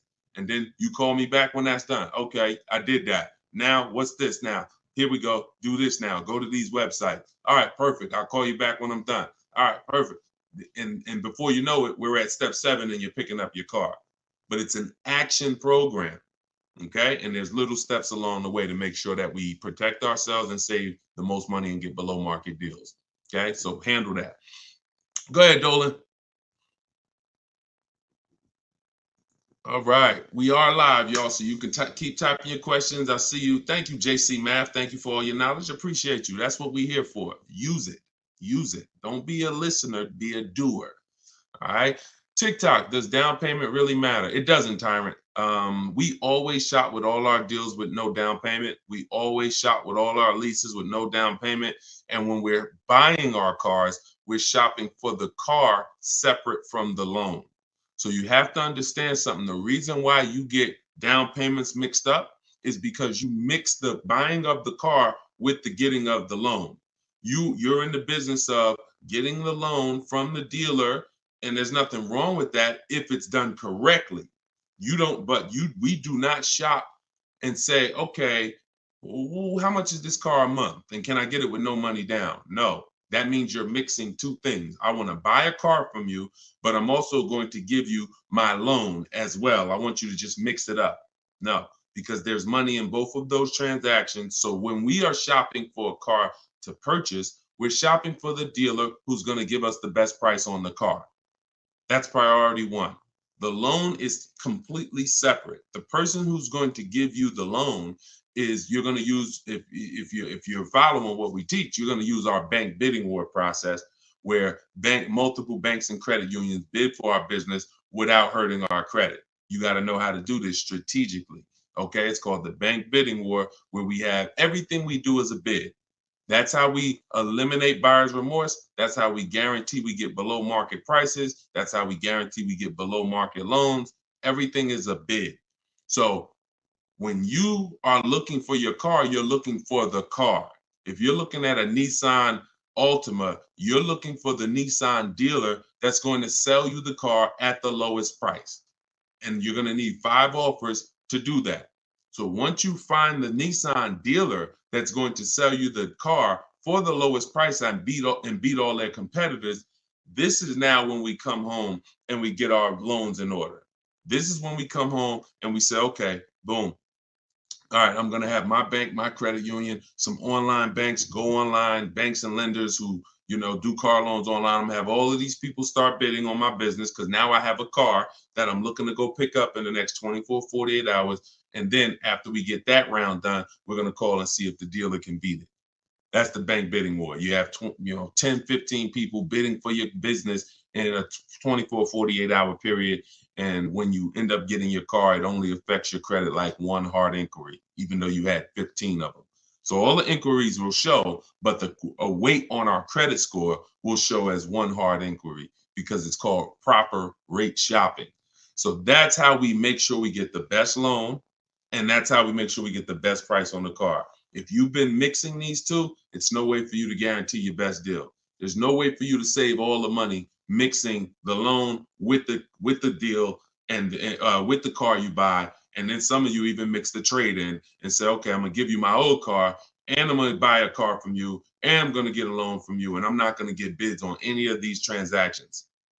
Impossible not to overpay doing that.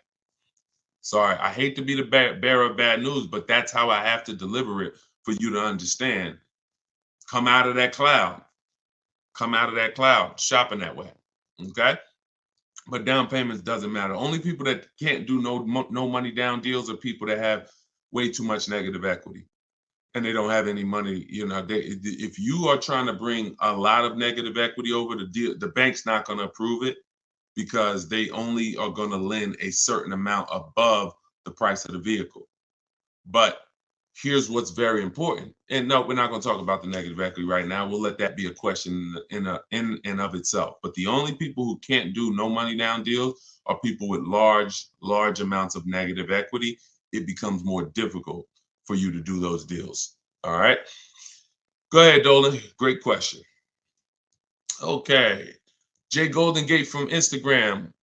Is this all in your book? Everything that I'm teaching is in my book. Every answer to every question that I'm giving on every live stream is out of my book, Cars from Home. 7 Steps to Saving Time, Money, and Avoiding Dealerships. I even try to let you know what step I'm teaching from because I want you to get familiar with the steps. Step 1 is the most important question. How many years you keep in the car? That's the 8-year rule, leasing versus buy question, because that's the foundation of your car transaction. I could help you save all the money possible. You could get big discounts on the car, but if you purchase the car, but you should have leased it, you're going to overspend by thousands of dollars. So that's why that's the first step, most important question. Second step is equity assessment. Third step, we structure our deals. We need to know, and this isn't budgeting. This is literally structuring our deal and knowing on a lease, what would a good deal be?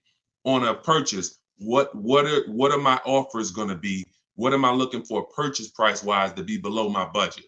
That's deal structure. Then we're moving to shopping, not buying. This is where we choose our car, do a little research, 5-10 minute research to make sure the car we're looking at is not a problem car, doesn't have bad reliability ratings, doesn't have bad longevity ratings, doesn't have bad initial quality rating. These are quick steps. And then we test drive if we're looking at a new car or a lease. We test drive it in that step. Then we move to multiple offers. Step 5, where we're in the market, getting bids, getting offers, actually able to take a deal across the finish line if it presents itself to us. Step 6 is paperwork and protection, which means, all right, we got our deal now. Now let's finalize our loan. Let's go over some paperwork. Do we need extended warranty, tire and wheel? And then step 7 is delivery. Everything I teach comes out of one of those 7 steps. And yes, that's all in my book. And you can get your copy at deshonsbook.com for 75% off for 30 minutes. Or you can go to my Instagram bio or TikTok bio, click that link there, and then click the button that says get the book for 75% off. You won't pay the $97. But yes, good question. Go ahead, Dolan. Will older Toyota Camrys 2023, 2024 be cheaper or have more incentives due to the redesign of the 2025 Camry coming out? That's a good question. You never know. It depends on if they have a lot left over. So what I always say to anybody who's thinking you want to get a pre-owned car, but you only want to get it like 1 or 2 years old, you got to be careful doing that. Depending on the car, I'm going to tell you why. I've had people who wanted to get a new one. I mean, a 1 or 2 year old one, but I say first of all, you're not going to have enough inventory to properly gauge what below market is on those vehicles. Because the only way dealers get pre-owned cars is somebody trades it in or somebody returns it off lease. So if or they buy it from an auction, which means somebody had to replace it. Somebody had to get rid of it. So you don't typically see people replace their cars in 1 or 2 years. So that's why you don't see a lot of 1 or 2 year old vehicles. So what I always say is you need to be running the prices on the brand new ones. Now, in the case of a redesign, maybe you don't see too many incentives, but you still never know. We had somebody hop on the show 3 days ago, and she said that she got a brand new BMW X4 M Edition, popular truck, new, and she's saving $7,000 on that particular vehicle. So you just never know. But there are vehicles out here where you can save thousands off a brand new one. So give you an example.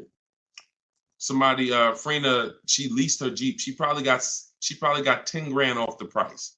Okay. And some of you know, if you've been on the stream before, that I regularly share people that get, on certain cars, you get 20. I mean, Maserati, Kimberly's Maserati, she got 20 grand off.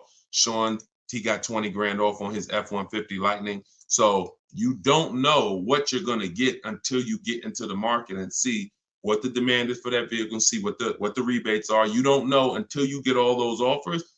None of those people knew they were going to save 20 grand. No one knew they were going to save 10 grand, 7 grand. They only get in and then they get the offers and they see this is their best deal. So if I end up being able to save 7 grand off a new one, then what should I pay for a 1-year-old one? That's the point. If the new market, if I don't have enough inventory to compare the 1-year-old ones, because you're not, then I can only compare it to the new market. So and if you do it my way, it takes 60 to 90 minutes to get all these offers. Before one trip to the grocery store, sitting down at your computer doing it my way, you'll be able to see what the market is for any vehicle. And when you really get quick, you'll be able to do it in like 45 minutes, copying and pasting.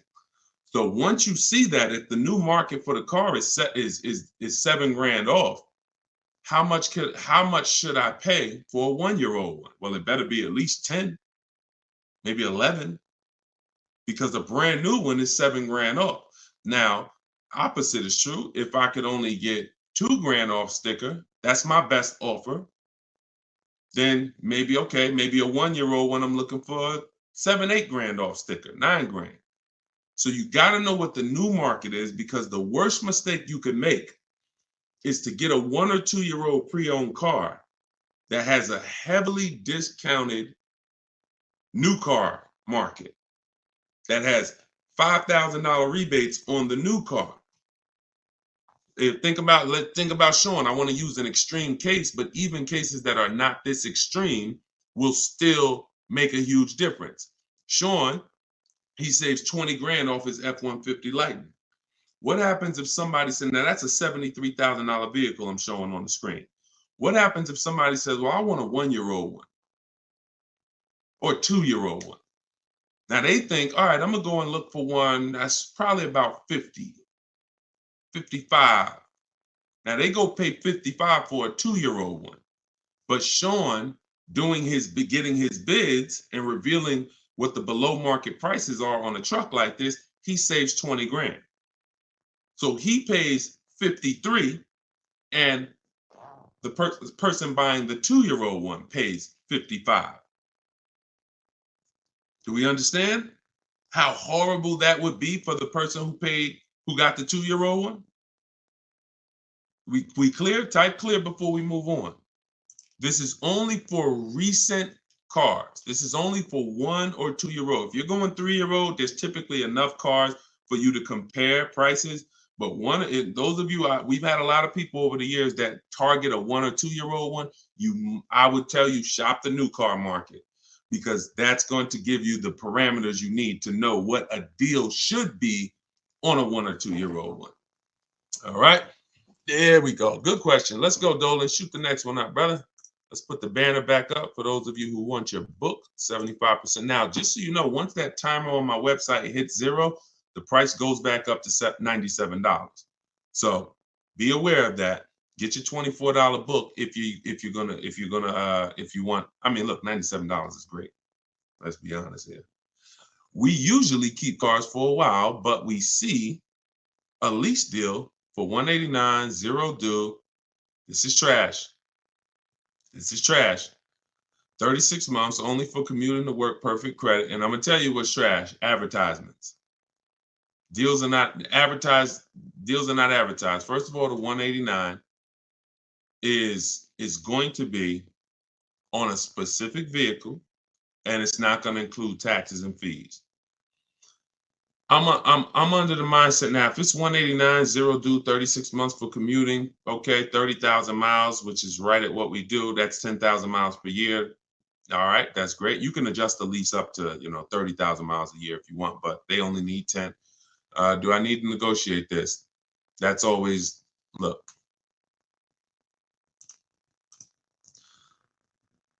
I'm gonna tell you this. So Frina called. She's in a group that we have here. Now Frina was shopping originally for a Jeep Grand Cherokee Limited because she had one already. So she posted to our group. She said, Deshone, the best offer on a Jeep Grand Cherokee Limited I got out of all my offers was 1.2. I said, that's still good. She said, yeah, but she said but the dealer is saying that they have another model that they could do better on. They said they could probably get me to 1% on that. I said, okay, you need to shop that offer again. You need to shop, you need to get bids on whatever model they're saying, because what happens if that model has different incentives, a better lease program, and you're just taking them for face value? Just because they're the best on this car doesn't mean they're the best on this other one. She said, okay. So and we do this in minutes. So she got her 5 offers. She got her 5 offers on the new one. She ended up getting the best deal I've seen in 3 years. 0.88% lease. So I don't know for a fact, to answer your question, if they're going to once they add the taxes and the fees to the deal, I don't know where it's going to be. But here's what I do know. Great deals are not advertised. So deals where dealers are like, I don't really want to do that. It's tight. Like they didn't love doing that deal for Frina. They just did it because they wanted to move a car. I'm always, especially knowing what we know. See, for you, shopping might be hard. That's why I'm trying to give you the formula and give you the recipe to getting deals online so that you can start getting bids in minutes. Even if you're going to do it manually by phone, it's still better than you just going in and saying, okay, that's what you advertise, give me that. That's just not below market, because anything below market is not, if anyone can get it, it's not below market, it's average. The stuff that I'm showing y'all, every single thing you see, anyone ain't just going and getting these numbers. Y'all see these lease deals that I share. Y'all see these discounts on these purchases I share. Y'all see Tiffany, if you were on the stream the other day, you saw Tiffany wrote in, just got her Mazda $44,000 brand new 2024 Mazda. And at the time of this recording, that's literally 2 weeks ago. She saved $6,500 off a brand new Mazda. These are not deals people are getting. These are below market deals. So it's really your personal preference. If you want to be lazy with it, go in and try to fight for that advertisement. If you want to know for a fact you got the best deal on that particular vehicle, you sit at home and you get bids from at least 5 dealers, because 80% are overpriced. So it's your choice. I'm always doing it. This takes 45 minutes to do. By the time you get home, like whatever car this is, let's just say it's a Toyota Corolla, whatever car it is, by the time he goes, visits the dealer and comes home, I would have done the process to get offers, to get at least 5 offers on that same vehicle. That's how quick this is. Go ahead, Dolan. All right. What's up, Paul? YouTube. Have you ever heard a dealership tell you that you have too many cars when trying to get a loan from a dealership? I currently have 6 cars and they stated I should trade in at least 2 to 3 vehicles. Absolutely. Absolutely. If those cars are attached to your personal credit, then most definitely. The only way that wouldn't matter is if you had those cars in a business credit where it wasn't showing against your personal debt to income. So, if you have several cars in a business name that's not showing, then that's showing them the business is taking care. They won't even see them in many cases. So if you have, 6 cars on your personal credit, of course, at any given time, God, if any one of those lenders is taking a risk, because what happens if the economy shifts? What's the chances that he's going to be able to pay 6 cars? So for sure, your best bet is going to be trying to, secure outside funding, outside financing.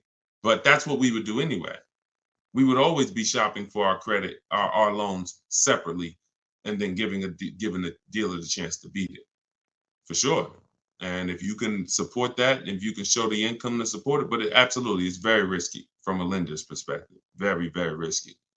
You just need to find the right lender at this point who is willing to take the risk, because obviously most people, it's hard to get a second car.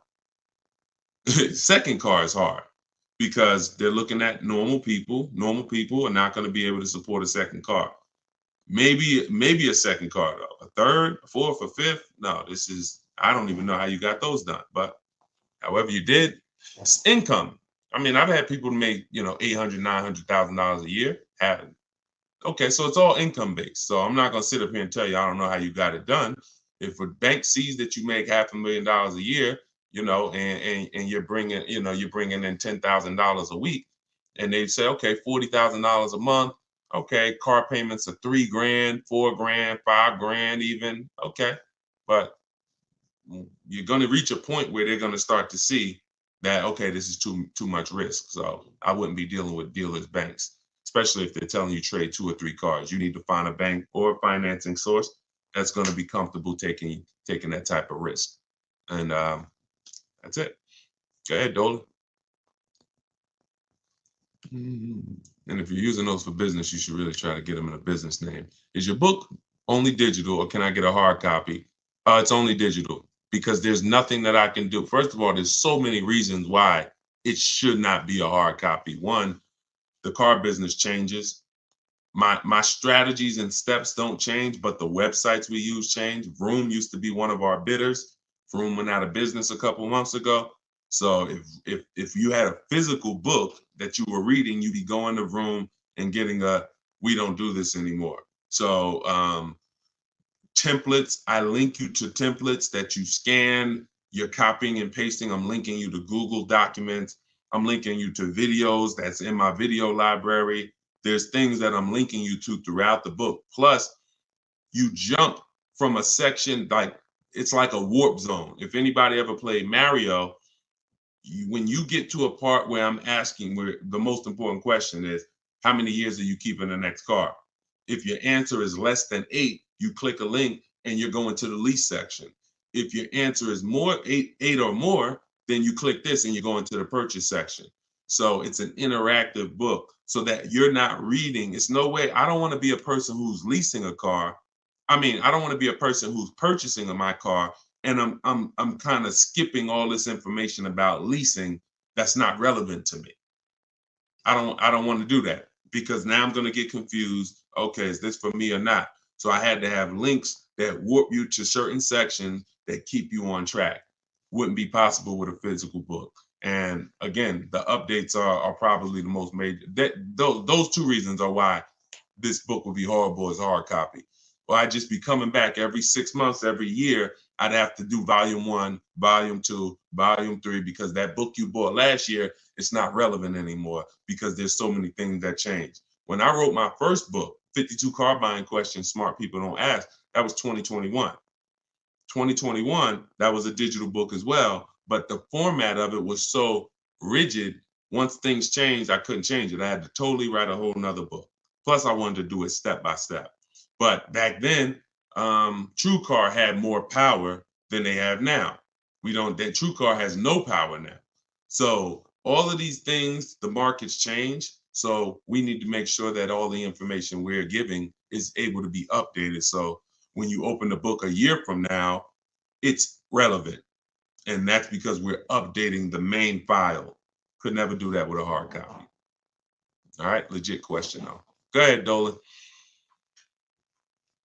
We are live, y'all. I know you don't usually see me live this time of the day, but we decided to do a special live. So whenever you don't see the banner above my head, you're watching a live show. When you see the banner, that means you're watching a rebroadcast, because we rebroadcast the shows throughout the week. So that way, if you couldn't catch the whole show, or if your friends and family need to see it, you can always point them to the show on any of the 4 platforms. But we are actually live now, so you can type your question. Do you suggest putting a car in your business name with or without a PG? I'm not in the business of teaching people how to get business loans without personal guarantees.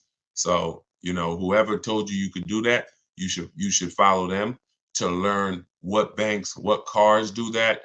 But you should still use my system to get the prices. Because one thing I see about these people who buy cars in their business credit, they just overpay like crazy. They walk in and say, "Oh yeah, I want this car right here." They don't know how to get below market deals. Same thing with influencers walking in with checks. Hey, your girl got a G-Wagon. Yo, your boy just got the Range Rover Supercharged autobiography. Man, they walk in and they are getting hit. Hurt. I don't want to use that word on YouTube. They are getting hurt big time financially on these cars. So I would say, and I say the same thing with people who do Toro, or who do who have a rental car business. You need to learn from someone who's going to teach you the business systems. That's the stocking of the inventory. That's the insurances. That's the how to market the business. That's the, best practices in the business.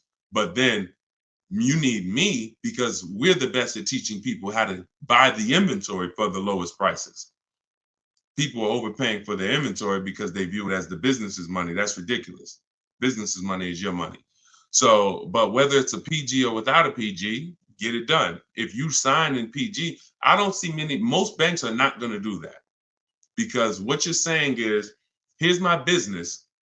If something happens and this car is not paid, the business needs to have the assets for you to go after that'll pay the car. If the business doesn't have the assets, the bank is saying, we're coming after somebody who has the assets. That means you could just be like, one day, all right, I'm not paying for these cars no more. Take them back. And then there's no recourse. Most banks are not going to do that at all. But some will. If some are doing it, just find the people who's teaching you which banks do it and follow them. Okay?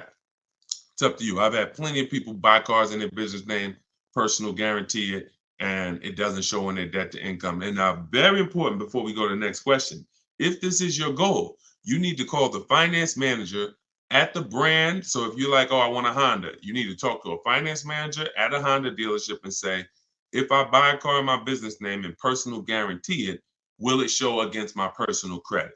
Because it will with Mercedes as far as 2019. And I learned that the hard way.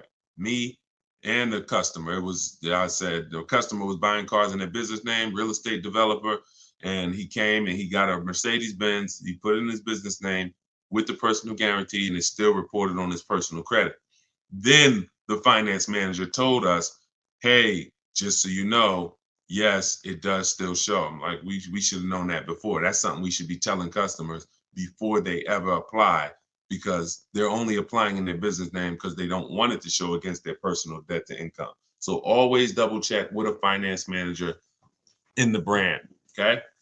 Everything that I learned the hard way, that's what I teach and warn against. So everything, negative equity, leasing, it was all based on mistakes that I saw people making. And I said, okay, how do we get into this? All right, now I need to teach people to do different things. Okay, go ahead, Dolan. Shoot the next one up. All right, keep typing your questions, y'all. TikTok, Arthur, what's going on? Yeah, I don't see a lot of questions on TikTok. What's up? Although y'all are running the likes up, appreciate you tapping the screen. See, well, here's what I say. Every time you hear something you like, every time you're like, oh, that makes sense, just tap the screen. It just runs the likes up and it lets TikTok know we talking big business over here. So I appreciate y'all. Arthur from TikTok said, what's the best way to handle being upside down? Ride it out? That's a good question. Now, that's the third choice. The best way, so what you got to know for those of you who are upside down in your loans, you have cars, do your equity assessment. I talked about the equity assessment at the beginning of the show. Do the equity assessment. Once you see that you're upside down, if your highest offer is 20, but you owe 24, you're upside down. If you could pay the difference, that's the best way. If you could pay the $4,000 outright, that's the best way, because the second option, you're going to have more negative equity than $4,000, because the bidding system is meant to reduce your negative equity by maximizing the price you get for your car. So in order to maximize the price we get for our car, we must get bids. So once we get the bids, we move on and say, okay, I can't pay the difference. Now I have to, I can't even say the word. Who knows the word that I hate using? Starts with a T. We don't do this. Only in these scenarios. Only in these scenarios. Only when you have too much negative equity, you can't pay the difference. You have to do the T word. What is the T word? Anybody know? We might have a bunch of new people on here. They're like, no, Deshone, this is one word we don't do. Okay, nobody? All right. It's trade. It's trade. Yes, Just Neil. Yes, exactly. It's trade. Because what I always say is you're not going to get the most money trading anything. If you got a phone, a cell phone, and you want to trade it, you're not getting the most money for it. Putting it on the market and getting offers, that gets you the most money. So when you say, okay, if I would have took the highest offer from the bidders, then I would only have $4,000 negative equity. Most likely when you end up going this route, you're going to have 5 or 6, because you can only You need a dealer who's going to wrap your negative equity into the new deal. So basically, what you should be doing is leasing. There's no reason, 99% of the time, the reason you have negative equity is because you buy cars and replace them quick and you don't lease. I could see if I'm a doctor financially, I'm going to treat your problem, which is what we're doing. Here's what you could do. You could do some antiseptic. You can use this. But here's what's causing the problem. Okay? So once this thing is healed, you need to know, because if you don't know what's causing it, you're going to be back in this situation again. Short-term owners, you don't keep your cars more than 8 years. You take out 5-6 year loan, you trade them in.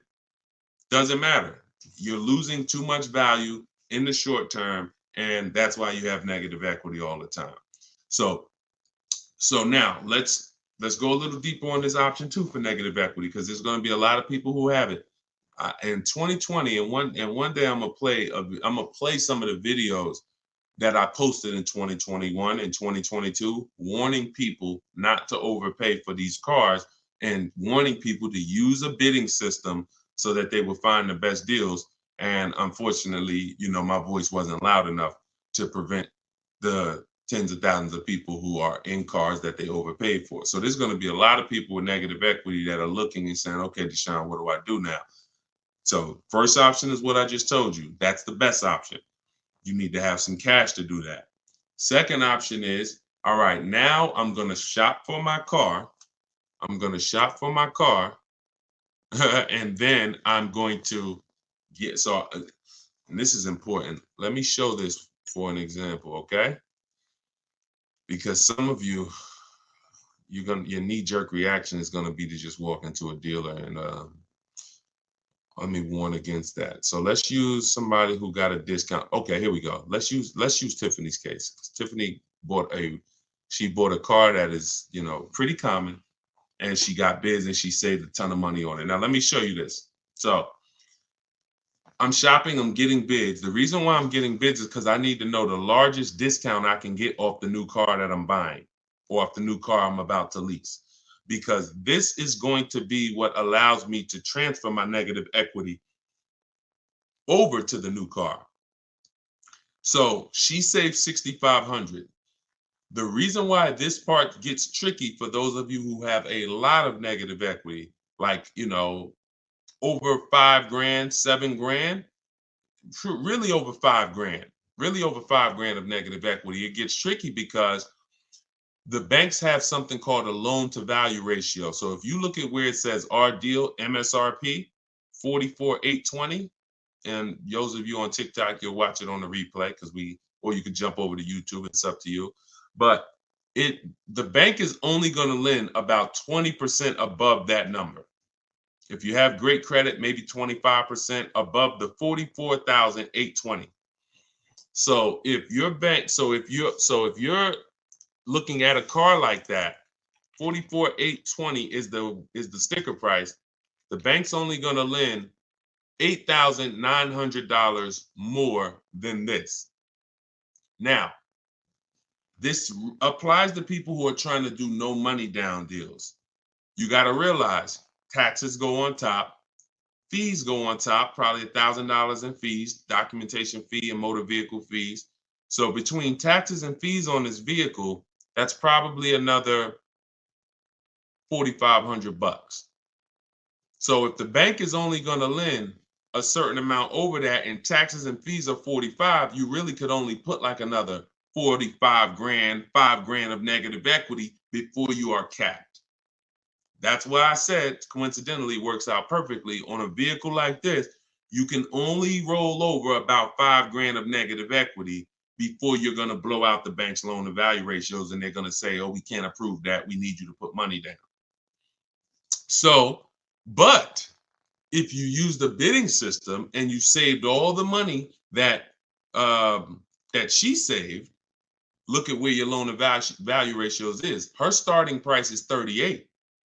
So literally she can slap. Remember, the bank's going to lend 49 on that $44,000 vehicle.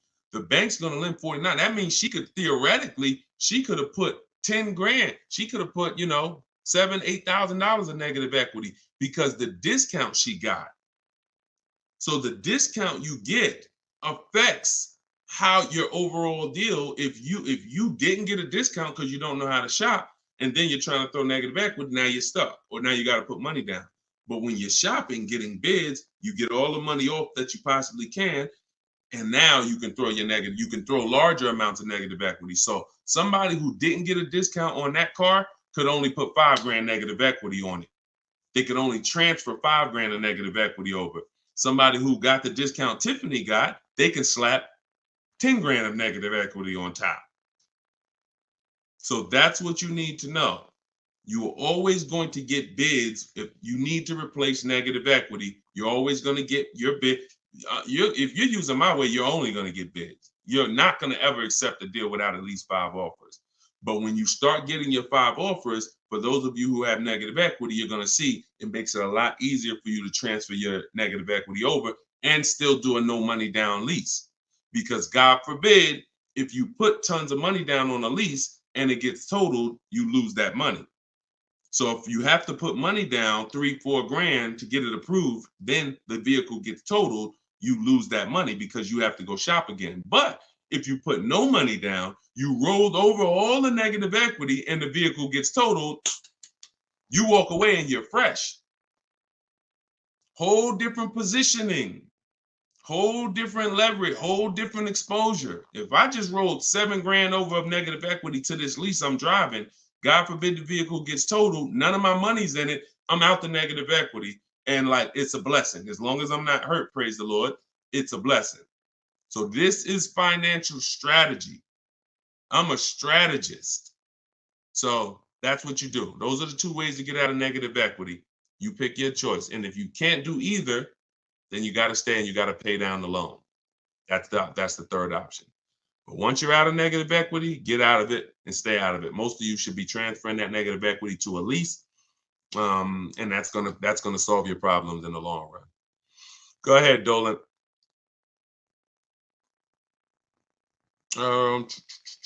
Okay, Andrew on Facebook. What do you think? A trade-in of a car almost the exact same price of the car you want to buy. Listen, we don't trade. You're using curse words on here, man. If I came in your house right now, any valuable object, and I wanted to make you a trade for it, you're not getting the most for it. So that's just what we do. We get bids. We get bids. We're not in the business of wondering, could we have gotten more? When you do trades, when you do this old style shopping, which is, think about this. I'm about to say something and it's gonna be a gut punch. You're shopping like it's 1990. Let that sink in. Everything y'all hear me talking about is new age, right? Stuff you never heard before. Now, I've been in the car business for 14 years. I've been educating people on car shopping from home for 3 years straight. Before that, I ran my own brokerage called Cars from Home, where I did this for people. And then I found that we can help more people teaching them how to fish. So this is something that we've been mastering since really 2015.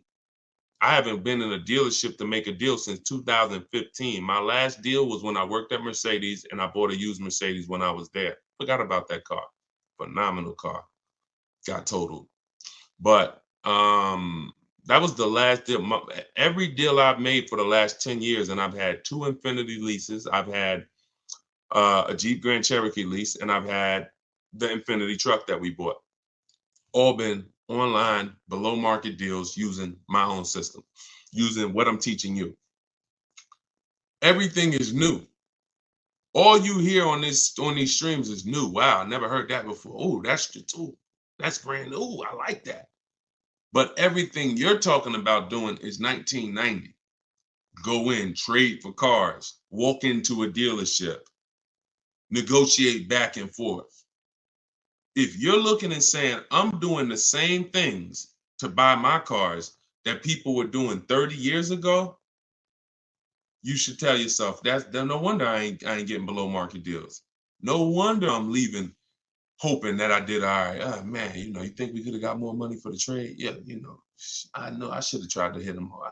I could have got another 1,500, but you know what, man, let's just, that's buyer's remorse. That's buyer's remorse. This stuff that you accept as normal, Buyer's remorse. That is not what we do. So we don't trade, we get bids, we separate our transactions. Who we sell our car to is different than who we buy our car from. That's different than who we getting our loan from. We bid out these transactions using online resources, and we do this stuff in 60 minutes. So while you're there, before you even come back, one trip to the dealership, you've been there 4 hours. I'm here, and we're talking to 20 dealers, and we're getting thousands of dollars off while you could be potentially talking to an 80% dealer who's overpriced. Some of you know 80% of dealers are overpriced. Whenever you hear me say an 80% dealer, that means when you walk down the street or you drive down the road, if there's 10 dealers on the block, 80% of them are overpriced. 20% of them are great, but you don't know who's who. So if you go into an 80% dealer and he takes off $4,000 and you think you won, his price was so high to begin with that $4,000 he gave you, you lost. See, if I start $6,000 high and then I take off $4,000, you lost. If I start $2,000 high and take off $4,000, you lost. If I start at the normal price and take off $4,000 and beat my competition, you won. So this is what we do. It's a science from shopping from home. That's why the book is called Cars from Home. 7 steps to saving time, money, and avoiding dealerships. Go ahead, Dolan. And bring in Lakina. I see Lakenya on YouTube. Bring her in after Robert. Instagram. Y'all keep typing your questions. We are live. We'll do No, I don't do DMs, my olive branch. Thank God we got 2 million followers. There's no way. And none of this stuff is uncommon. See, a lot of times you think your situation is uncommon. Like there's nothing. I've been in this business since 2006. There's nothing I haven't seen. People are, oh, but I got a special situation. No, you don't. It's special to you. It's special to you. There's 100,000 other people in that situation, which means I've already planned for it. Unless you're a one-off situation where there's not 100,000 other people in this country in the same situation as you, it's already been planned for. I've seen thousands of transactions over the years, so I can plan for everything. So there's no way functionally, logistically, that I can be in DMs giving people repetitive advice. When I make the information available, you just go get it. You want to get on the stream and try to get it? God bless you. You want to get my book and try to get it? God bless you. You want to go to my masterclass, link in my bio, and attend my masterclass and find out what you've been doing wrong? God bless you. You want to watch my social media videos that I put out every day? God bless you. You just get it. But that's what we do. All right, Robert, Facebook. What is the best way to look for a particular new car instead of going through each dealer's websites in various cities? To look for a particular new car, I'm going on a dealer's website. I'm going to 25 Mazda dealers' websites. I'm telling them what I want through the contact tab, and then I'm going to see who has a vehicle. That's the fastest way possible. That step in our process takes 20 minutes. If now that's what I said. You can try to do it your way, or you can use my templates and scripts, because my scripts are copy and paste. But you're not going to do this calling. It's hard because you don't know who has what car. That's why we go to all the dealers' websites and we reach out to them in 20-25 minutes. So once we know who has a car, then we have a conversation by email with those who have a car. It's the best way possible. There's no way better than that. Like, there's you going into a dealer, you calling dealers. No. We know when we reach out to 25 dealers, there's a chance maybe 10 of them have a car we want. Maybe 8 of them have a car we want. If none of them have a car we want, then that means that car is either sold out or you're in between model years, which means it's sold out. The 2024s are sold out.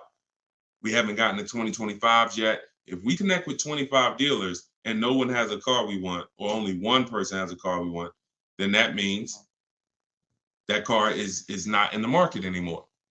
In which case, it's better for us to know that than walking into dealers, wasting our time looking for something that doesn't even exist. It's the best way. It's the best way. Everything else is a waste of time. Go ahead, Dolan. Okay, good morning. I bought the book and right now analyzing my equity. I owe $36,000 on the vehicle. It's a 2024 Mazda CX-5, but the only offers I've gotten so far are $23,000. Why are we looking to get out of a car? It's a 2024.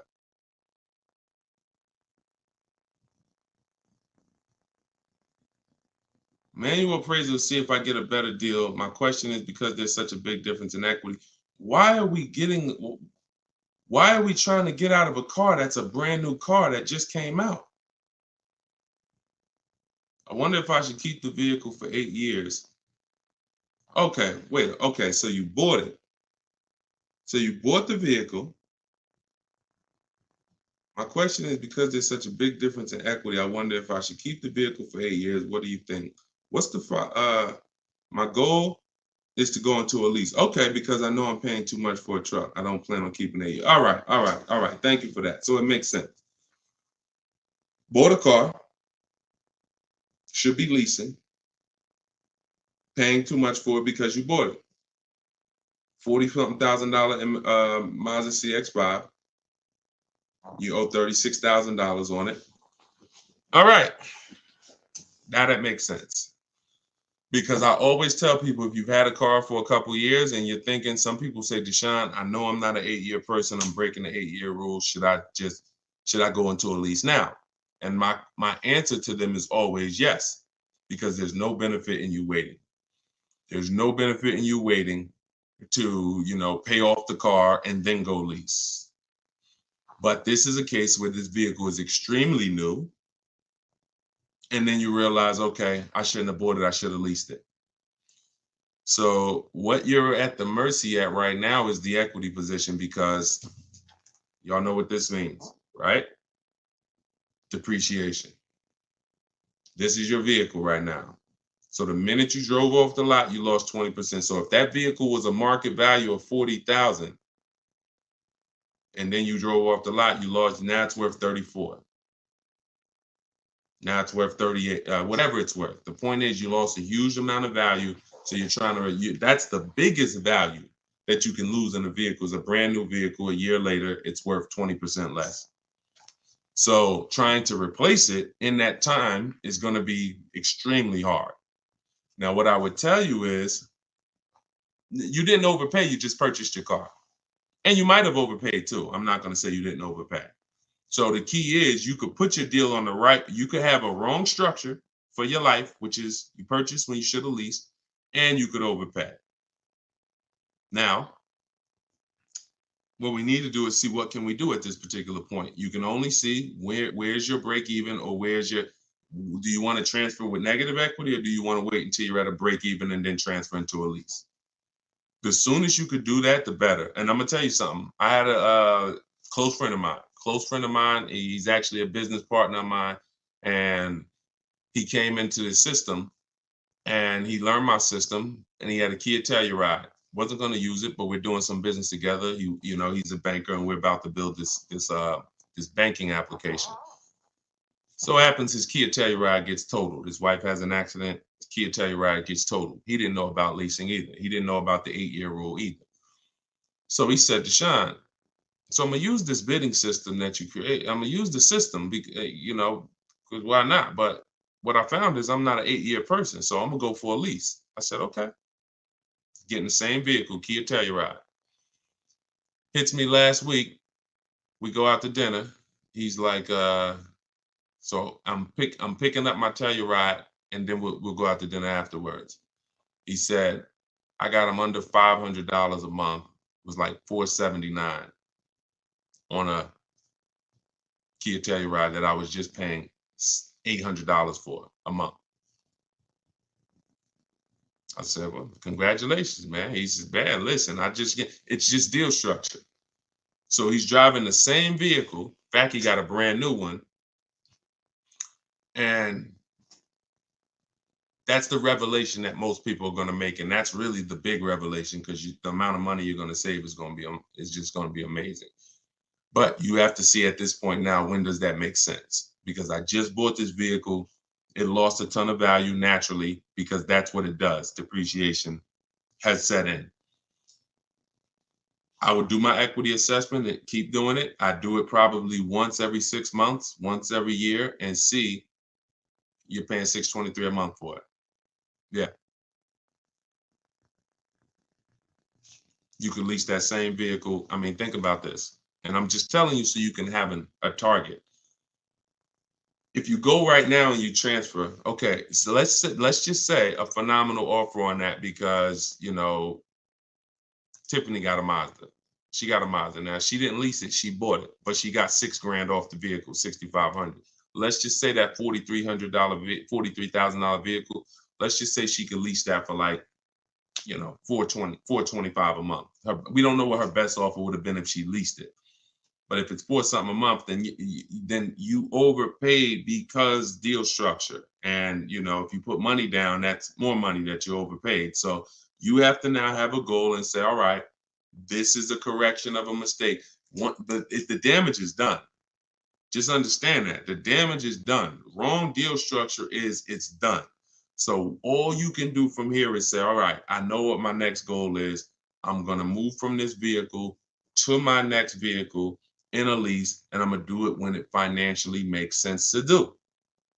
That's all you could do. It's a purchase. You didn't necessarily set, you're not paying $623 because you necessarily got a bad deal. You're paying $623 because you bought a brand new car. So you should just focus on, all right, do your equity assessment every 6 months, enjoy the car. It's not going to be forever. Hopefully in the next 12 months, 18 months, the equity position levels out where you can make a move from the car. And if you put a little money down, it'll help you. But think about that. Think about this, y'all. Real scenario. And we're not, and look, your story is going to help you if you follow this plan, but it's also going to help people who are going to be in your situation and who can avoid it. Because really, you probably, in order to get $623 a month, you either got a long loan, maybe 6-year loan, put a little money down. But what are we talking about? When you can replace that car, we're not talking about you getting any of that back because you're not going to get it back. If we could break even right now, that would be a blessing because you can move freely. So we're just praying to get to a point where you could break even, which means whatever money you put down, gone. Whatever the $600 something you're escaping to go into the lower lease payment, gone. So this is why I'm telling you guys, if you're not keeping your cars 8 years, you should only be shopping for great lease deals. It's impossible to get a great deal if you purchase a car, but you should have leased. Impossible. And I will tell this for everyone who's willing to listen, not be emotional, not listen to what Dave Ramsey's been telling them for years, because these are the facts. These are numbers. And I put this advice up against anyone in the world. Numbers are numbers. I love numbers. So here's what you do, LaKenya. Don't beat yourself up. Enjoy your new car. You could afford it, but you just know, future-wise, I'm going to be getting great lease deals, and I'm going to take the strategizing in it and the shopping for cars and understanding financial literacy with cars extremely serious because I'm never going to repeat this again. Let it be an anchor to you to never go out here winging the process again, because this is your money. So the info is available. Run your equity assessment. When it makes sense to transfer it over, shop for your next car, get bids so that you can save all the money you need to save and then go into a lease. That's all we could do. That's all we could do. I will shout from the hills, y'all. People say you only talk about leasing. They don't listen. 8-year plus people, no. We should be buying. If that's the most important question, how many years are we keeping the car? 8 years? We're going to buy it because we're going to outlive the depreciation. We know depreciation looks like this. It's the unseen expense. These are the first couple years, and then it levels out like this to where my car is not losing value. Okay, good. No money down, 72 months. Good. All right. There you go. Then just do what I said. At least you didn't lose any money. It's just the overpayment is going to be for the purchase. You probably got a good price on the car. Just make sure that you run the equity assessment. You'll be fine. You'll be fine. And in the long run, you'll be fine. You're fine now. You could afford it. You just want to go into another car. Like I said, my man just did the same thing. My partner just did. He didn't know. See, if you didn't know, then it's just in the back of your mind. But he knows now. I was driving the Kia Telluride paying almost $800 a month. Now I'm in the same Kia Telluride paying under 500. Under 500. My payment is $479 or whatever it was. Same exact car. There's people pulling up next to him in the same car, but because they were told purchase your cars, don't lease, they're paying $300-400 more per month than he is. Just so they can say, oh, we purchased. Meanwhile, they're going to trade it in 3, 4, 5 years and do it all over again. Now, if they were keeping that Telluride, if they said we purchased this and we're going to drive this till the wheels fall off, we're going to have this in our household 10 years. One day we come out, it has 200,000 miles on it. It doesn't start. It's 12 years old. That's when we get rid of it. Then that's when you purchase. 8 years, 10 years, 12 years, you outlive the depreciation. You dodge this bullet. You don't replace your cars when it's dropping in value like this. And that's how you win. Long-term ownership. If you're not going for long-term ownership, then you should be shopping for great lease deals. That's the plan. That's the structure. Everything I taught from the stream on this stream is in my new book. It's called Cars from Home, 7 Steps to Saving Time, Money, and Avoiding Dealerships. It's not just the science of deal structure and proper deal structure. It's the science of car shopping from home and making dealers and banks bid for your business instead of negotiating. So all of you if you don't like negotiating, if you don't like not understanding car deals, you will love this because it's going to work and empower you. You become the prize. People should be trying to win your business. You shouldn't be in one dealership or 2 dealerships trying to talk them into selling you a car and doing you the honor of selling you a car. You should be sitting at home and letting banks and dealers come to you and win your business. We're the prize in this. So our strategies and our systems reflect that. We are the prize. And the 20% of dealers and the 20% of banks that do the best deals, they don't mind competing. They don't mind showing us that, yes, you are the prize. And here's what I'm going to do for you. I'm going to beat all my competition's prices just to show you that I really do want your business. Thank you. Those are the people we do business with. So that's all in my book. You can get your copy for 75% off. It's normally $97, but you can get yours in my TikTok bio and in my Instagram bio. Just click that link and click the button that says get my new book 75% off, and you can get it for $24.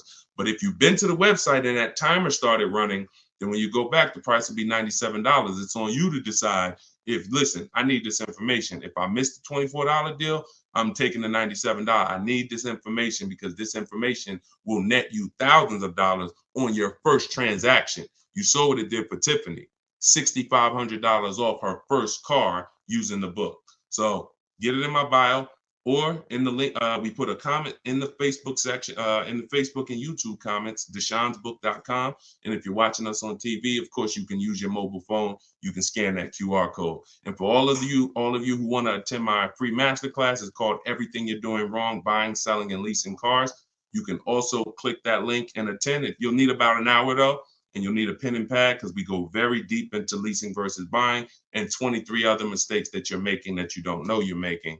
So you can do that. You can attend that, or you can attend that in my TikTok and Instagram bio as well. Like I always say, I make the information available. You get in where you fit in. Just get the information. All right. Great stream today. I appreciate everybody. Enjoy the rest of your day, and we'll see you on the next one. God bless you.